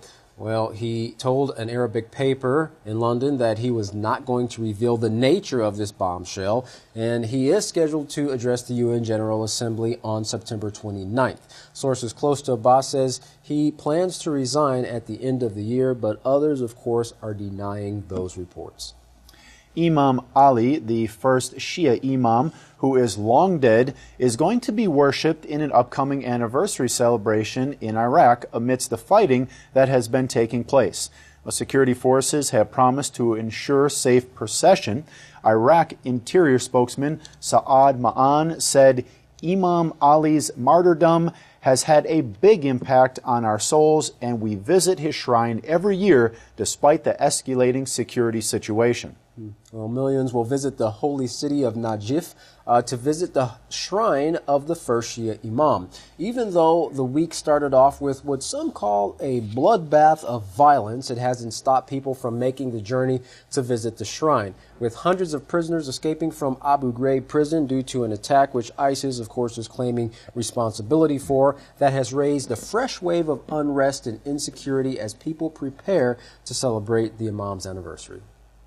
Because of the migrant crisis, European leaders have called an emergency meeting to address the issue. Well, thousands are pouring into Europe wanting to get to Germany, but Hungary isn't letting them through, and the situation is getting violent. Hungarian riot police attacked migrants trying to cross over. Now, some of the migrants say they were told they were going to be let through, but that turned out to be a lie. Others say it was an attempt to break through the barriers by force. There were men, women, and children involved in this latest clash with Hungarian police, and many of those walked away bloodied and bruised as a result of the clashes. Water cannons and tear gas were being used to send a clear message to migrants that there would be no crossing at this border. One Syrian mother had to seek help for her baby, whose eyes were swollen shut from tear gas as she struggled to breathe. But medical attendants on the scene assured the mother the baby would be okay. Unlike Hungary, neighboring Croatia promised safe passage for migrants. News of that overwhelmed border crossings as over 9,000 migrants crossed in just 24 hours. Whenever a bus did arrive, people rushed to get on it while police try to maintain some kind of order. Well, adding to already tensed matters, police insisted women and children be separated from the men, even if that meant splitting up families. Now, the road ahead is unclear, and as of now, out of their control. Gotta be frustrating. Well, Syrian President Bashar al-Assad spoke recently about the ongoing crisis in Syria, saying it is like the West is crying for the Syrian people with one eye and staring down the barrel of a gun pointed at them with the other. People are leaving Syria because of the terrorists and the terrorism. He continued, when you have terrorism, you have destruction of the infrastructure. And when you have that, you have no means of living. So many people leave because of terrorism and because they want to continue living in some other area of the world. And as we recently reported, over half the population there in Syria have left their homes. Right. They've been displaced. Well, the upcoming papal visit to the United States is sure to be filled with a lot of glitter and glamour. But victims of clergy abuse will be watching with a mix of skepticism and doubt. One man, Bernie McDade, was left with little hope as he met with the former pope in 2008, hoping that something more would be done concerning the abuse within the Catholic Church. He said he was left cold by the abuse and the church's response. He said in the interview, "We had hope that day that they would perhaps do something. Victims and activists want Pope Francis to directly address the issue when he visits Philadelphia." Now, they see this as an opportunity to bring about reform and prevent future abuse. Well, they also want the Pope to punish bishops who cover up abuse cases and globalize a law that will require bishops to report abuse cases to law enforcement. Now, the Pope stresses a zero-tolerance policy regarding abuse, but their canon law, that is the Catholic canon law, allows bishops to retain priests involved in abuse, despite the reports that have come in from the victims and others. It's completely up to the bishop's discretion as to how they handle that matter. Well, Mr. McDade said he doesn't think this Pope will address this problem of abuse and says that he'll carry a lifetime burden that he will carry on long after the Pope returns to the Vatican. He's probably right. On Pope Francis's U.S. tour, he plans to address Congress and meet with President Obama. But others wonder what type of reception will he get from other Catholics. Some believe a schism is developing between Pope Francis and conservatives. Francis has spoken out on capitalism, and he has said a revolution is needed to fight climate change. He's been very soft on homosexuals and have made it easy for couples to get their marriages annulled. We just recently reported on that as well. So on his visit to the U.S., there'll be a lot of questions of him concerning what he really believes and if, as reported, a schism is growing within the Catholic Church. While some Catholics and others might like what he says concerning marriage and abortion, others won't be so joyous when he offers criticism concerning an economy that leaves others behind. Well, the Pope's statements have created bittersweet emotions amongst critics when he says things like atheists should follow their beliefs and the Quran is against violence, and by pushing liberation theology. Well, in a Gallup poll, a recent Gallup poll this year, it shows support for Pope Francis among American Roman Catholics has fallen. That's right, going down. Well, the nations are preparing for war, and the Pope makes this push, bringing about a very confusing image of what's right and wrong. Only Yisrayl Hawkins and the House of Yahweh is clearly pointing this world in the right direction. The Pope and the Catholic Church's ratings are falling, while Yisrayl Hawkins and the House of Yahweh is being lifted up for all the world to see as a light and pathway to peace for all people. Time is running out for you to acquire this most valuable knowledge, the laws of Yahweh, the peaceful solution. Don't wait. Contact the House of Yahweh today and request to be put on the mailing list and to get your free copies of the monthly newsletter and the Prophetic Word magazine. Here's how. To contact the House of Yahweh, you can write them at The House of Yahweh, P.O. Box 2498, Abilene, Texas 79604. You can call them at 1-800-613-9494. Visit them on any of their websites, www.yahweh.com, www.yisraelhawkins.com, or www.yahwehsbranch.com. You can also check out our new website, www.ypnnews.com. And to email the House of Yahweh, send your emails to info@yahweh.com. And for any calls outside the United States, please call the number on your screen. Well, don't go anywhere. Up next, the one authorized to bring forth light and true peace to all the world, Yisrayl Hawkins. For all of us here at YPN News, I'm Katan Alexander. I'm Jeffrey Heimerman. Thank you for watching.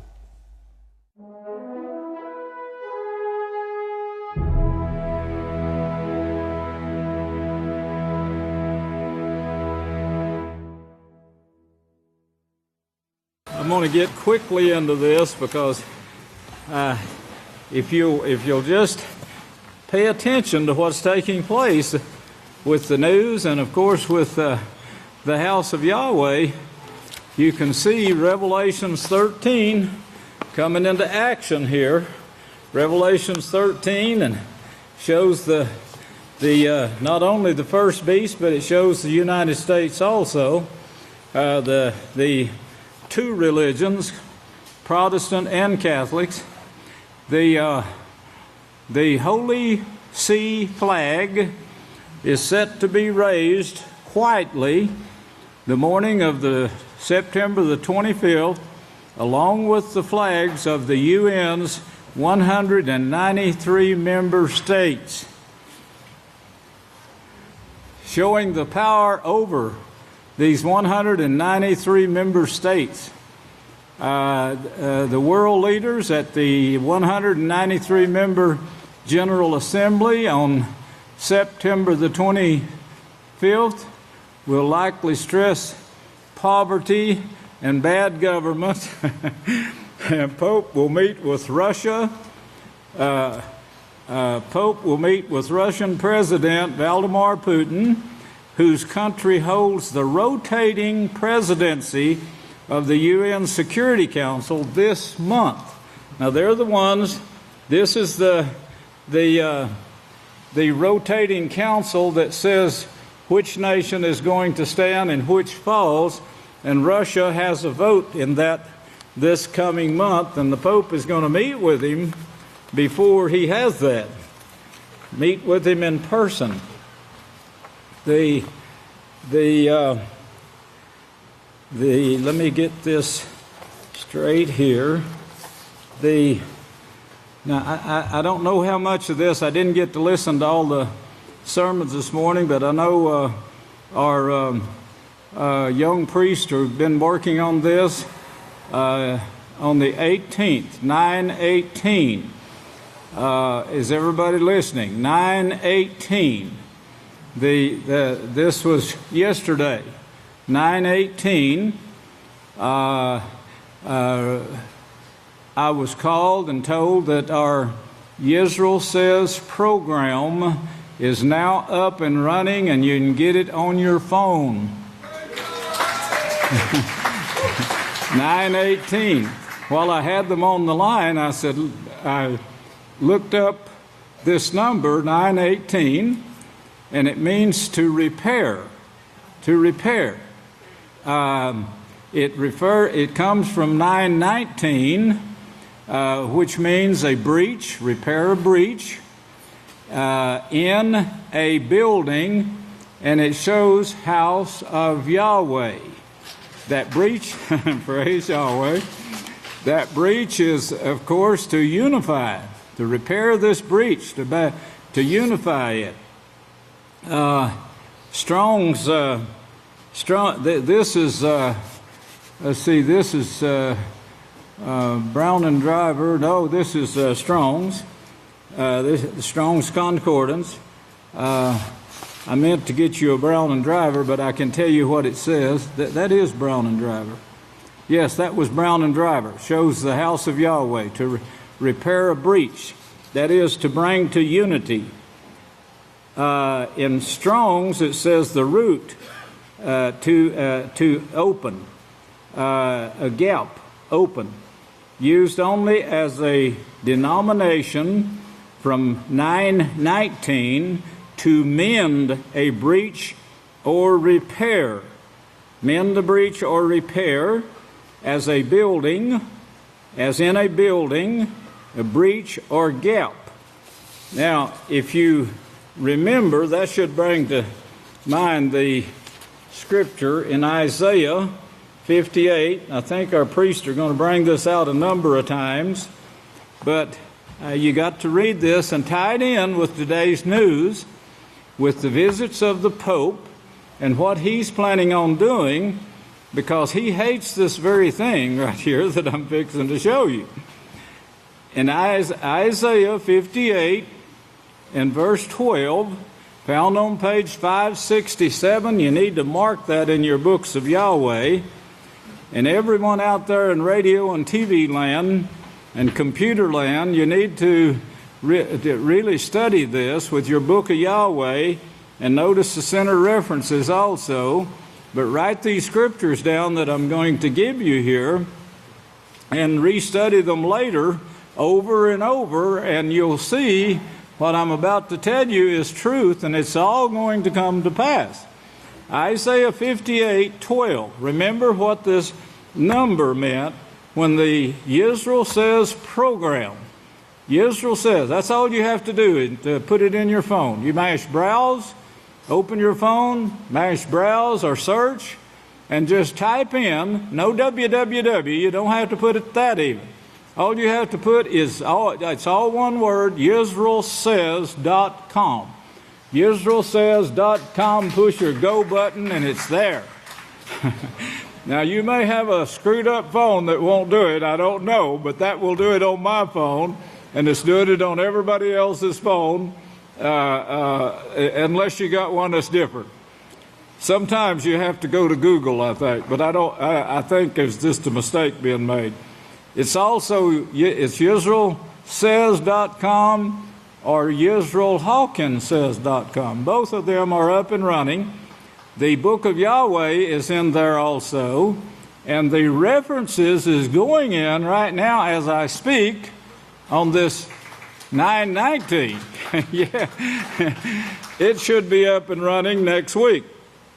Well, Isaiah 58, verse 12, if you have that on open now and read it, and those of you will rebuild the old waste places, you will raise up the foundations of many generations, you will be called the repairer of the breach. Repairer of the breach. Praise Yahweh. Now, notice what he's speaking of here. If, he's got the if there, if you will turn away your foot, you will be called the repairer of the breach, if you will turn away your foot from breaking the Sabbath, from doing your pleasures on my holy day, and call the Sabbath a delight, the holy of Yahweh, honorable, and will honor him, not doing your own ways, nor finding your own pleasures, nor engaging in idle conversation, then you will find your joy in Yahweh, and I will cause you to ride upon the high places of the earth and feed you with the heritage of Who? Seemed to me like we talked about him a little last week, and I have a lot more to say. Now, these appointments with Yahweh, this is what the Catholic Church hates, and also all of Christianity. It was told to me that they were using the city officials now to command the people to go to church on Sunday. And this was going on right here in Abelin. And you could find this on Facebook, they said. And I said, really? Really? The officials? You mean elected officials? Yeah. Archibald, they said, was telling the people, find you a church to go to this Sunday and go to church on Sunday. Well, of course, I haven't seen the article, but you could look at it if you want to. But this is what they're hating right here. This is a calendar that gives Yahweh's appointments. And of course, this Yahweh's appointments is what is the shadow that Yahweh says will keep you from this horrible thing that Christianity is going to bring, is bringing right now. These wars and things that have started, they're not going to stop. They're going to kill their enemies and wipe them out and get agreements, and they'll say, now we can have peace because the Catholic Church is ruling the world, that in Christianity, and then the sudden destruction comes. Well, of course, this week, today is the 19th. On the 23rd, that is Wednesday at sunset, that evening starts the great day of atonement. You need that day. You need that atonement. The repair of the breach, this is it, atonement. Yes, that break you, it'll bring you back into contact with Yahweh. Repent and let that breach close between you and the house of Yahweh. Just as the ad said, just study, study, study. But the Day of Atonement, the 23rd, at sunset starts the Day of Atonement. That is Thursday, or the 5th day of September. And then we have a preparation day the next day for the weekly Sabbath. And then we have another, after the weekly Sabbath, we have 2 more days, or 1 more day, and then a preparation day, the 28th, for the great Feast of Tabernacles. That is what the world hates. And that's the reason they're telling their officials. But it's going to get much stronger than that. I'll show you that in the Holy Scriptures. But the reason the world is cut off, and they're wanting you to rest on Sunday in celebration of the sun god Baal Lord. Yes, they want you to keep December 25th in honor of the sun god Baal, Baal Lord, whose birthday was December 25th. And of course, they're cut off from Yahweh, as you see there in Isaiah 59.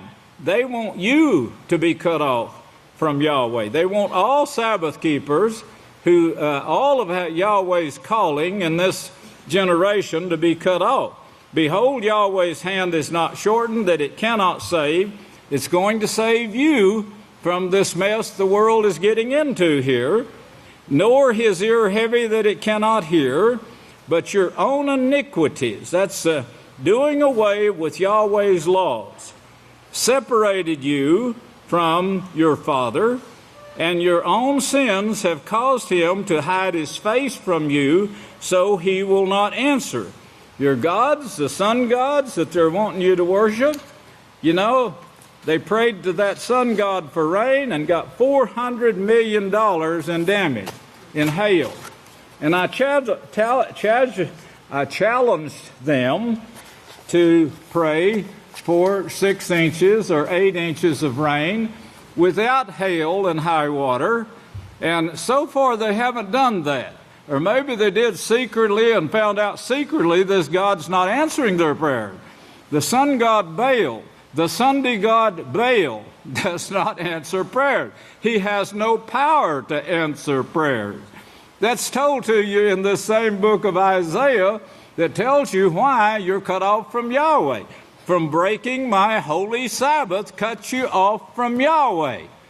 It plainly tells you there in Isaiah 58, 12 through 14. And then Isaiah 59, 1 and 2 tells you. Well, we're out speaking the word of Yahweh. This is on Times Square today. We're showing them how to stop shooting police from, how to stop police from shooting people, and how to stop people from shooting the police. They're fighting back, revenge, retaliation. They're really fighting back, and that is going out to millions and millions of people right there. This appointment with Yahweh, there's a national movement, I'm told, a national movement to further rebel against Yahweh's appointments of the Sabbath, to get people to go back to church on Sunday. These are people that have quit the churches. Well, this Exodus 20, if you turn there, you'll see here that these, I want to show you, get it in your mind, that these are appointments with Yahweh, that Colossians says is a shadow that you can let people knock you out of. It says don't do it. Don't let them condemn you for this. Don't let them change your mind by saying these laws are done away with. The Pope has no power to do away with the law. That's asking the sun god Baal to send them 3 inches of rain without hail. They can't answer your prayers. Yahweh says there is no gods. There is none. They're dead. They can't do anything. They know nothing. That's the Lord's. They're dead. Read Unger's Bible Dictionary. Unger's Bible Dictionary, under the word Lord, it means dead rabbi, dead pharaohs, dead popes. They declare him a saint? What difference does that make? That don't make him alive again or knowing anything. Pray to all those dead ones. Did they ever get a prayer answered? No. Heavens, no. They can't even hear you. The dead know not anything. They claim they believe their Bibles. Their Bible says that. The dead know not anything. Here in Exodus 20, verse 8, says, remember the Sabbath day to keep it holy. Didn't say remember the Sunday or the first day of the week, does it? Well, where is that found? Book of Hezekiah? 13th chapter of Hezekiah, I bet. Somewhere in there. There's no commandment for it. Yahshua said, blessed are those that keep his commandments. He didn't say blessed are those that keep the Pope's commandments. The Pope is worshiping the sun god Baal, and they readily admit he's asleep. Benedict actually said it. The Lord is asleep. Well, here he tells you to keep holy the seventh day Sabbath. 6 days you shall labor and do your work, but the seventh day is the Sabbath.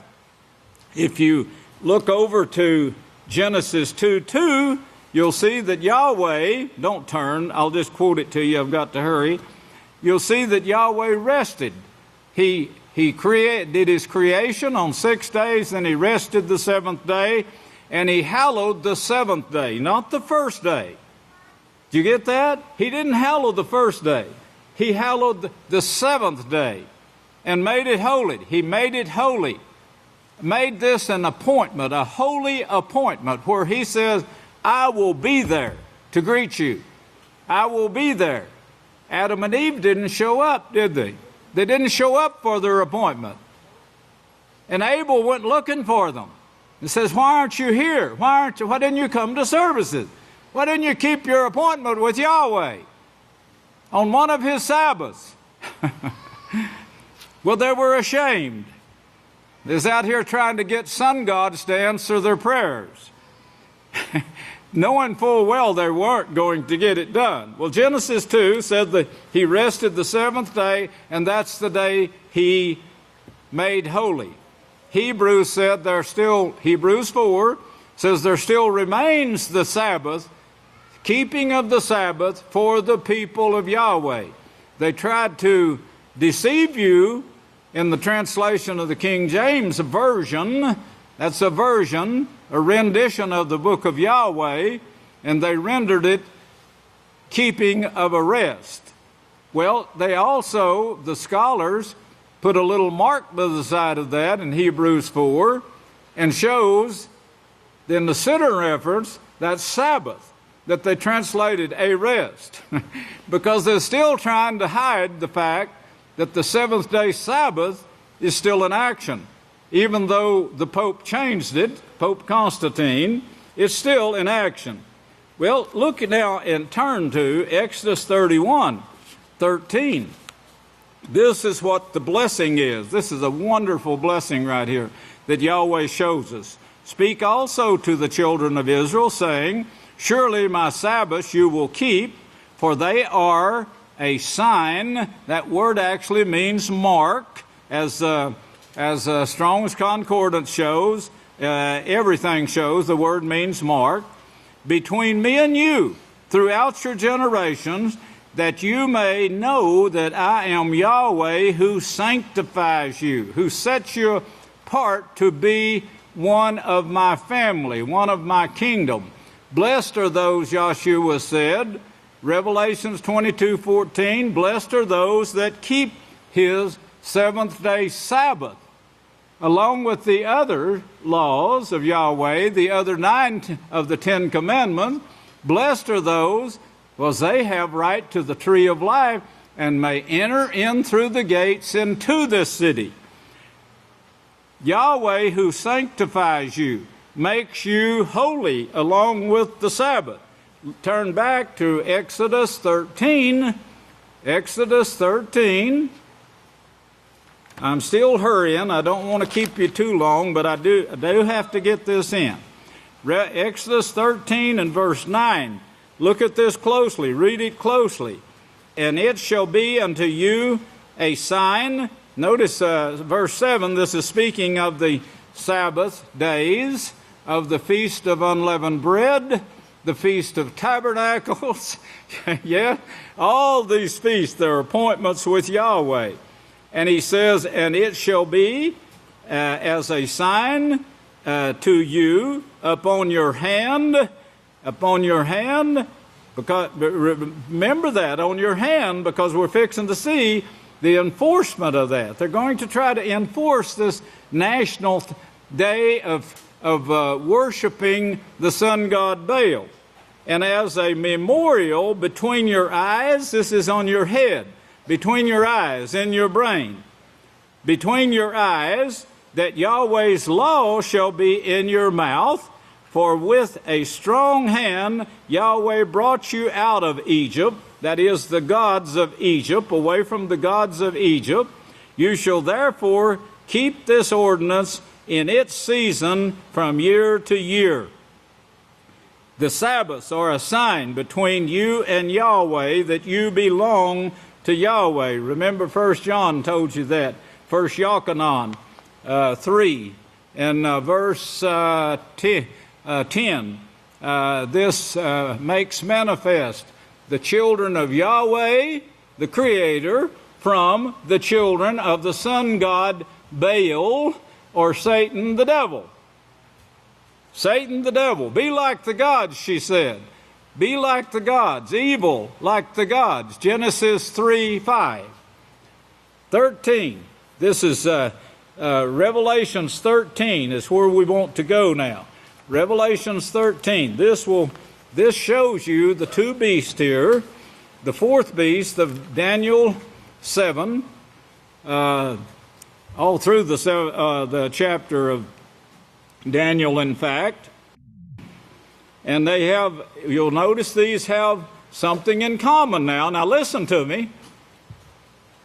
This beast of Daniel 7 who changed the laws now, we're fixing to look at it here. Take a look at it. It's also shown in the book of Revelations as something that you and I, the house of Yahweh, is supposed to be taking to all the world. This message going to all the world in this short time period that we have to mend the house of Yahweh, to breach, to mend the breach. And of course, Yahweh has given us tools to do so now and tells us this is for that reason. Use it. Use it. You can answer, you can ask that program any question. Yeah, I'm talking to everybody out there. You can ask that program any questions. It's free if you got an iPhone or computer. Now, it's absolutely free. You don't have to pay anything for it. Just pull it up and use it. You can ask it any question. It doesn't give you interpretations like God worshipers, like Sunday keeper God worshipers, sun God worshipers. It doesn't give you interpretations. It gives you scriptures. It answers it with scriptures, because the scripture is not of any private interpretation. Yet the Pope wants to interpret it, then do away with it after he interprets it. Well, here's the first beast is speaking of that came up out of the sea. The sea is, as Revelation 17 says, are multitudes, nations, and tongues. It has 7 heads. Remember, 7 heads. Revelation 17 said those 7 heads are 7 mountains or 7 hills on which this beastly system sits that has brought abominations to all the world, and still bringing abominations. Abominations is doing away with Yahweh's laws, causing sickness, disease, epidemics. Yahshua said, the worst ever. I just saw an article this morning about a 3-month-old baby that already has type 2 diabetes. And they said this is an epidemic. This right here now is an epidemic. Babies being born, and a few months later, they find out the diseases, cancer in the brain, you name it. The children are having it now. And this is the abominations that this being called Francis is bringing the message from the Vatican called the Divining Spirit to Washington just this week, this coming week. That's the reason I had to get this sermon in today and ask for this time to get it in. The seven heads and 10 horns, the same thing that Daniel described as the 4th beast with the little horn. It had 10 horns, then it had the little horn, and the little horn transplanted. That was the Herodians, which transplanted the Pharisees, Sadducees, and Essenes to Rome with the great Roman army that destroyed the house of Yahweh in 70 ACE. Well, here now, it says the dragon, the last part of verse 2, the dragon gave him his power and seat and great authority. The dragon, that old dragon called the devil and Satan, chapter 12, verse 9, who deceives the whole world.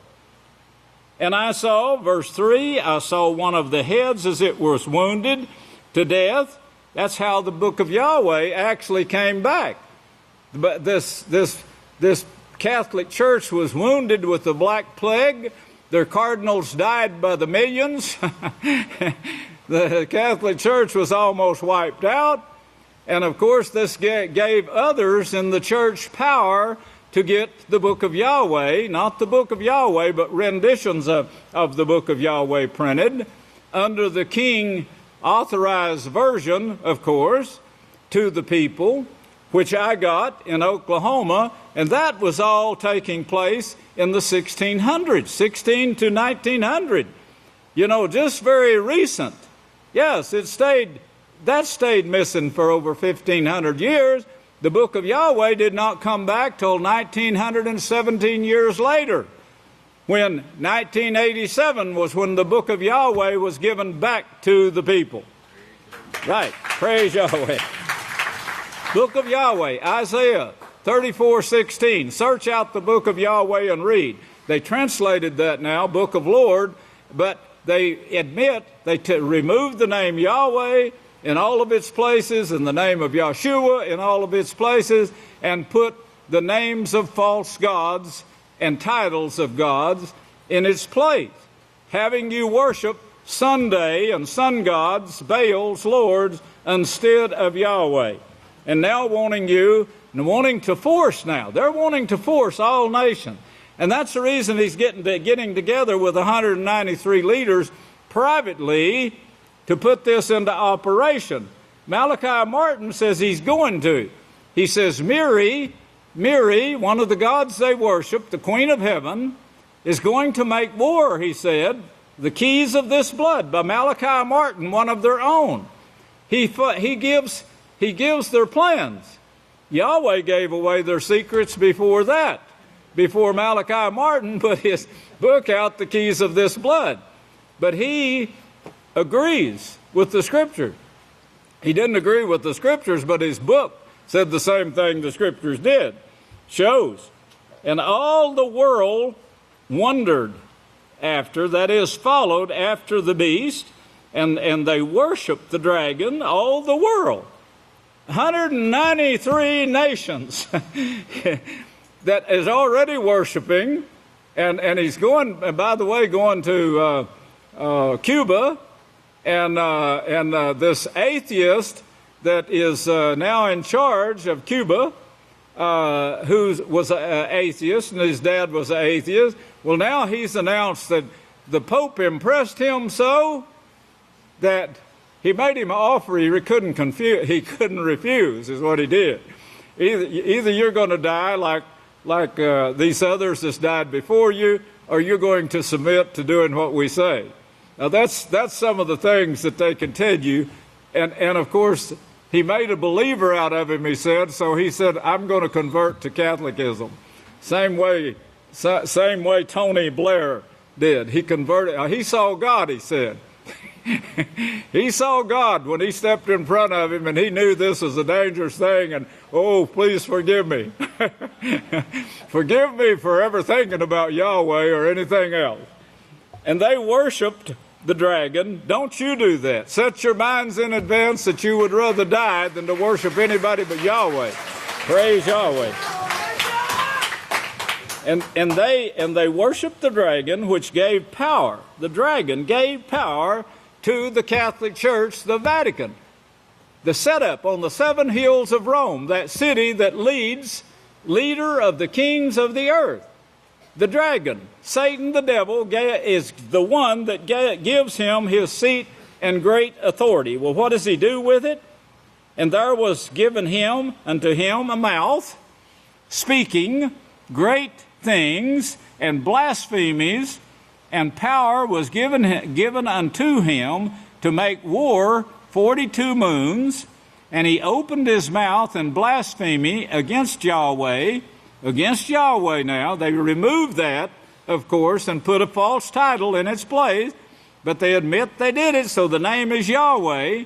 He opened his mouth in blasphemy against Yahweh. You don't see him blaspheming Lord.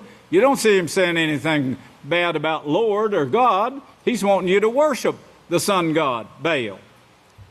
To blaspheme his name and his house, and those who dwell in heaven, and it was given unto him to make war with the saints. Now remember this, because this is exactly what Daniel showed of the fourth beast, that all the Christian scholars admit that this is the Roman Catholic Church, the Holy Roman Catholic Church, as they called it. The saints, and will overcome them. Now, Daniel shows how long they will overcome. They will actually overcome the house of Yahweh. Daniel shows you that. Yeshua said, no, here's where it stops. They will not. The gates of hell won't prevail against this house. Remember that. Please, remember it. Let it soak into your mind. Know that Yahweh is in control. Yes, know that for sure.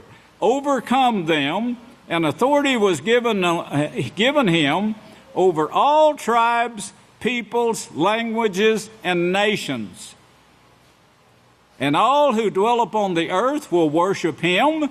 They're doing it right now as I speak.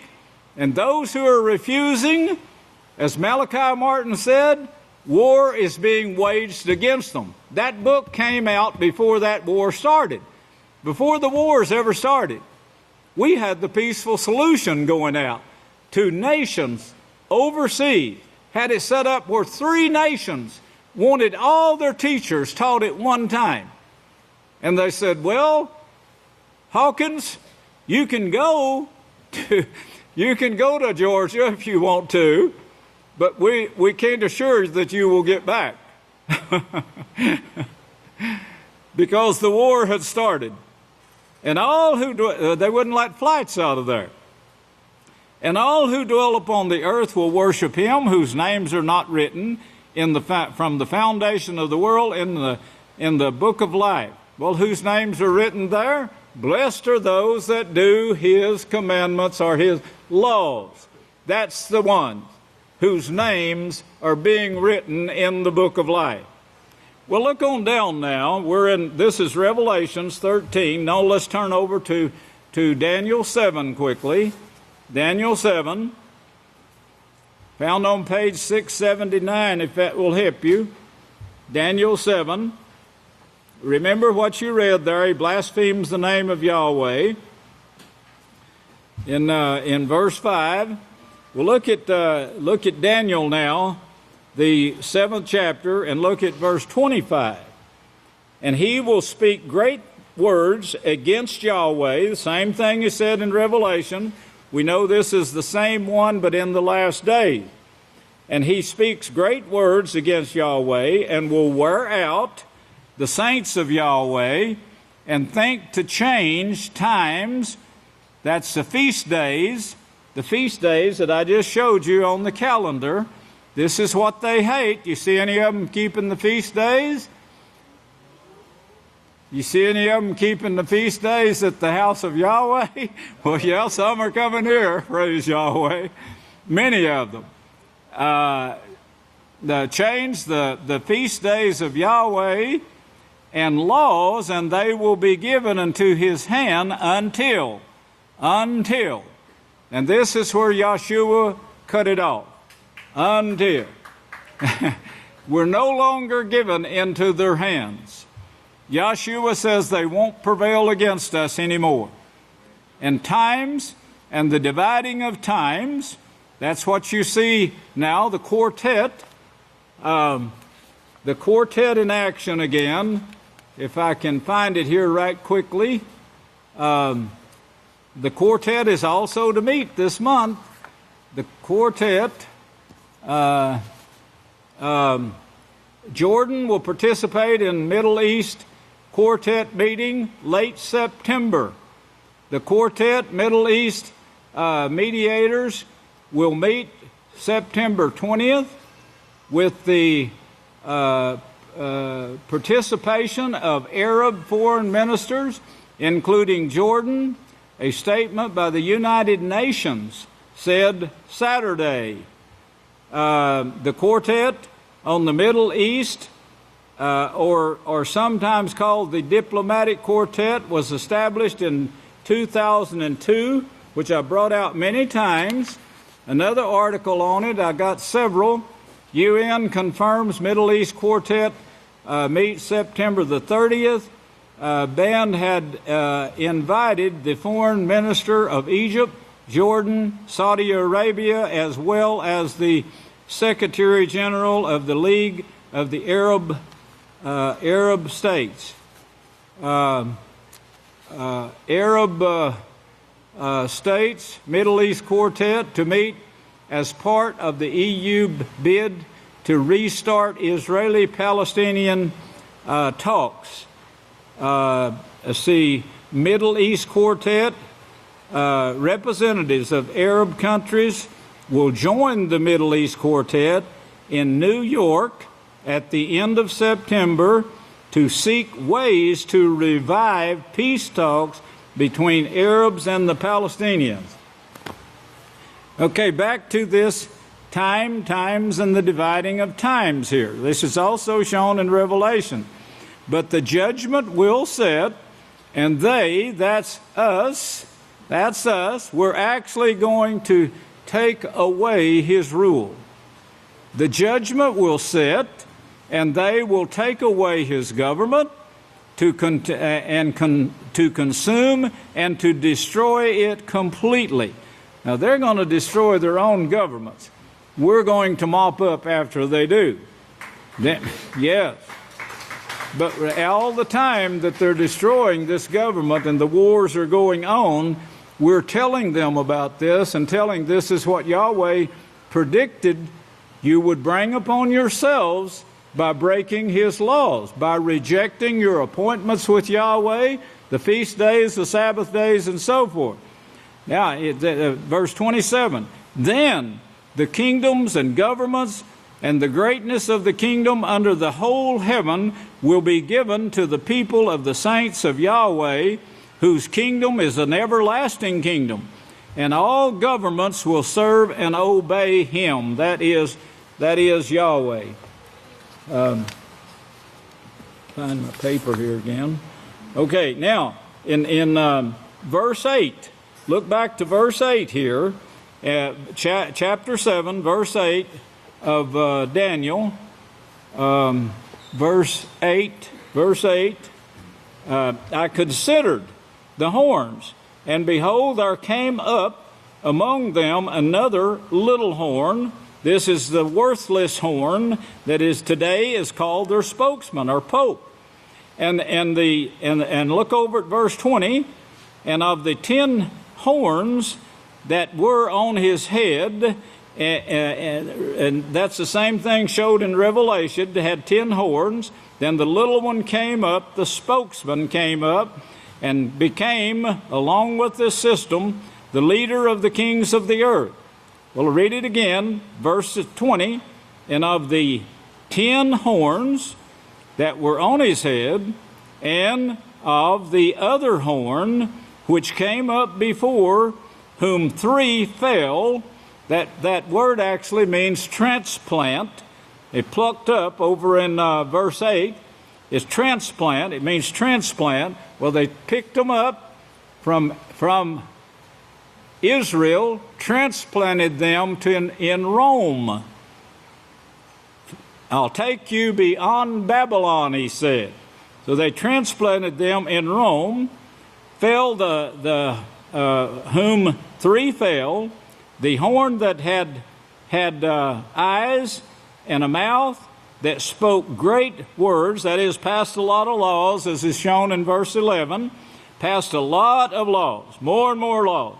Well, one woman, I was told, a representative in Washington, is wanting to pass a law now that for people to be forced to go to church, back to a church, choose a church of their choice, and go to it every Sunday.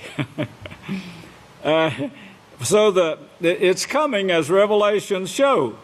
A mouth that speaks very great words, that's a lot of laws, whose look was furious, and that's what they're afraid of, this Pope, who changed the laws, but only for that time period. This time period that is now ended, in the house of Yahweh, reestablished on earth, bringing forth the message, is going on right now. Back to Revelation 13.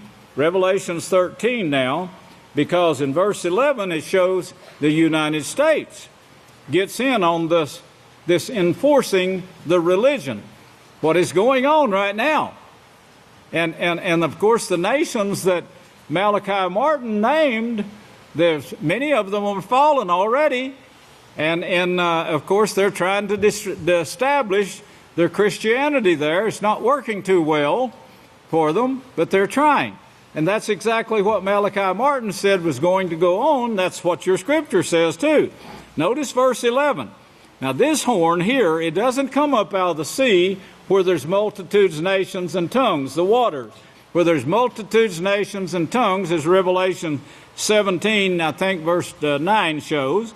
And he says, and I saw, verse 11, Revelations 13, verse 11, and I saw another beast coming up out of the earth.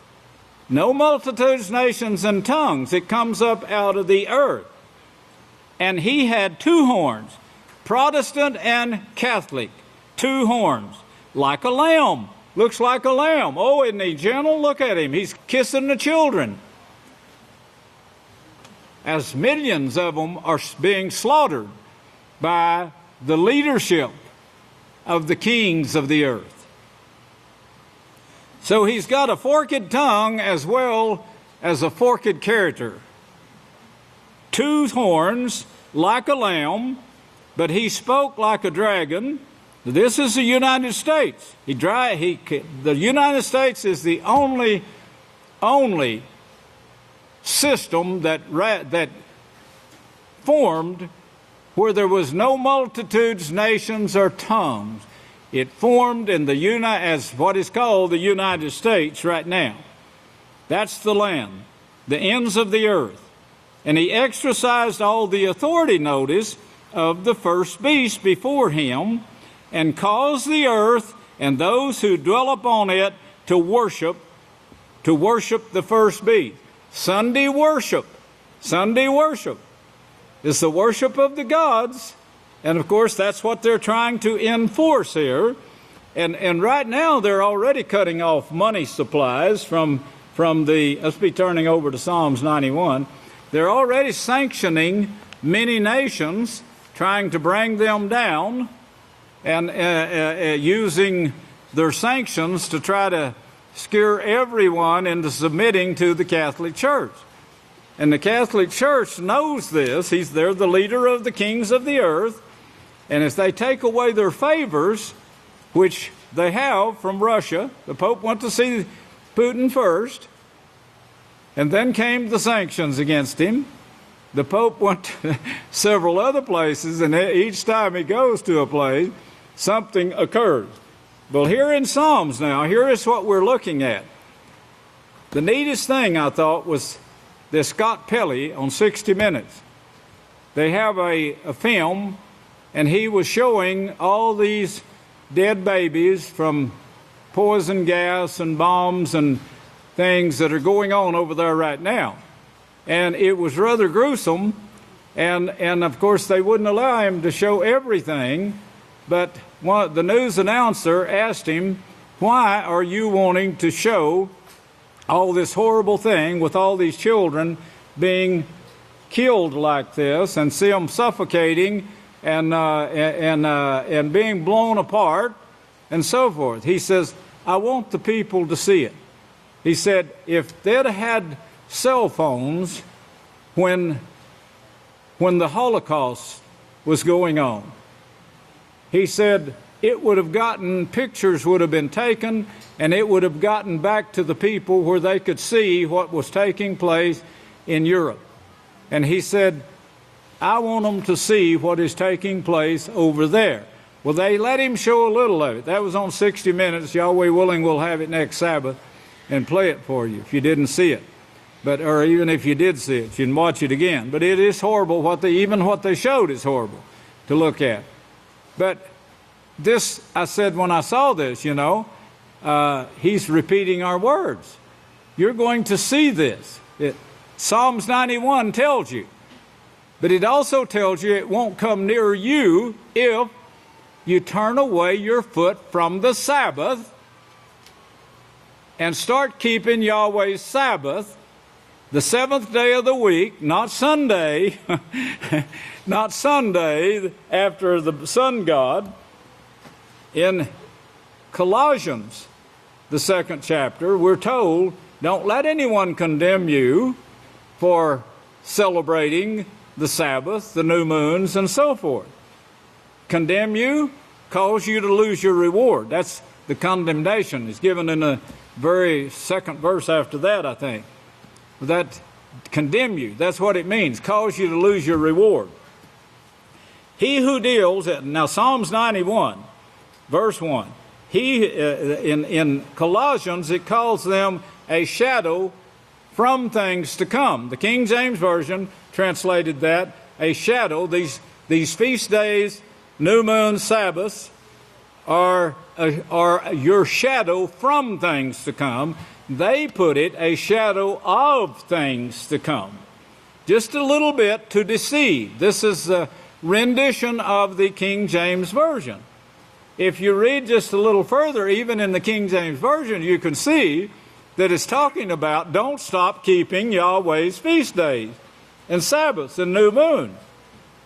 At the first time I read that, you know, I must have been 6 years old or 7 years old, something like that.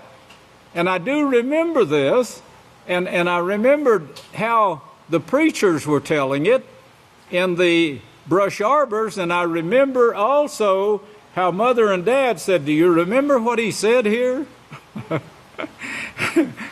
Well, they told a lie. And of course, my mother and dad caught it because they were readers of the Bible. And they said, "No, this is not saying to do away with. It said, go ahead and do it. Don't let them stop you." So I do remember little things like that in real early studies. But he said, "He who dwells in the secret place of the Most High will abide under the shadow of the Almighty." It was a secret for a long time that the house of Yahweh would be established in these last days. First off, we had to get the King James Version out, which didn't come out till the 1600s, wasn't printed till the 1600s. And then it had to be spread out to Oklahoma, where I was brought up. That was a couple of hundred years later. The British Bible Society, if you've been reading the newsletters and the prophetic word letters, you'll see I brought the history out of the British Bible Society that brought one of those to our home or to the brush arbor meetings. And the preachers said, give them to the preachers, and the preachers would pass them out.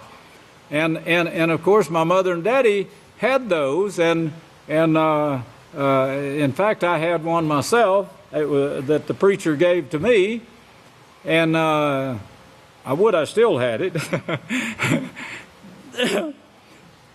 You know, I was just thinking the other night, about 3 o'clock, that Yahweh probably had that, and it's probably in somewhere where I was, one time where I was left some things and moved from, and it's probably in a safe place.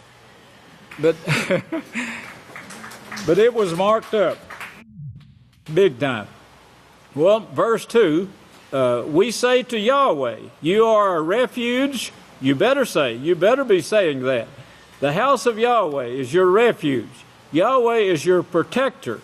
He's our fortress. You are our Father. In you we will trust. Not the gods, not the evil gods, but Yahweh. Surely He will deliver you from the snare of the fowler, and from the noisome deadly pestilence. That's the disease epidemics that are going on right now. Disease epidemics. Brethren, the world is so sick out there, you can't imagine how sick it is. Flu now, they just announced the flu is in Abelin again, and it's a deadly strain, they say, and they're urging everyone to get their flu shots. Of course, the more flu shots that are given, the faster it's going to grow and spread out. Be careful. Keep yourselves clean. Please. Don't go into places you don't have to go. He will cover you with His feathers. And there's always that if. Remember, we read it to begin with. If you turn your foot from the Sabbath, from Yahweh's appointed Sabbath, if you will do that, then Yahweh will mend this breach between you and Him. And the studies that you get from this book of Yisrayl is going to do this if you will use them. He will cover you with His feathers, and under His wings will you trust. His truth will be your shield and your buckler. That's the laws of Yahweh, the truth. That's Psalms 195, something or another. You will not be afraid of the terror by night, nor the arrows that fly by day, nor by the pestilence, that's disease epidemics that walk in darkness, nor of the destruction that waste at noonday. 1,000 will fall at your side, and 10,000 will at your right hand, but it will not come near you. Only with your eyes. You see that? Scott Pelley says, I want them to see it. That's the reason he put it on 60 Minutes. He says, I want them to see it, and maybe they will just start trying to do something about it. You know, when you see them in their meetings, they're laughing and smiling and playing with each other and talking how to make more money. Moneyline shows the same thing. It's like they have no concerns at all about the thousands of people that are suffering all over the world, including America. But they're keeping themselves inside and clean and protected. But they're doing nothing. They act like they're doing something. They're going to talk about this, they're going to talk about this. But what they're going to do is not what they talk about that goes to the public. What they're going to do is what the Scripture shows. And what Malachi Martin announced, and they're going to bring these wars, but they're not going to hurt the oil and their lifestyles. Their filthy, evil, abominable lifestyles. Only with your eyes you will see.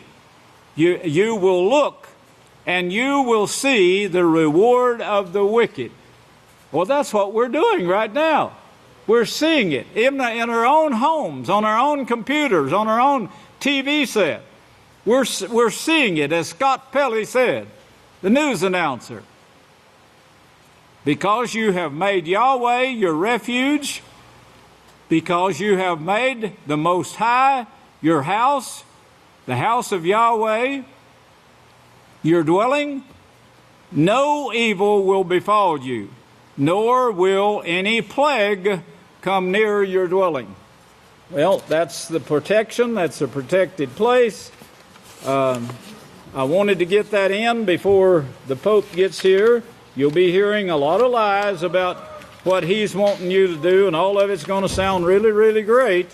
But what they're truly going to do is what I just showed you in Revelations, the 13th chapter. That's what they're truly going to do. Before this is over, 4/5 of the earth, 4/5 of the earth's population will be wiped out. Plagues everywhere in the world except the protected place. The protected place. Please don't make yourself vulnerable and bring something back to the protected place. Think, do I really have to do this? Before you do it, think about it. You could save your life and others too. May Yahweh bless you, and I'll turn the services back to the next leader. I love you!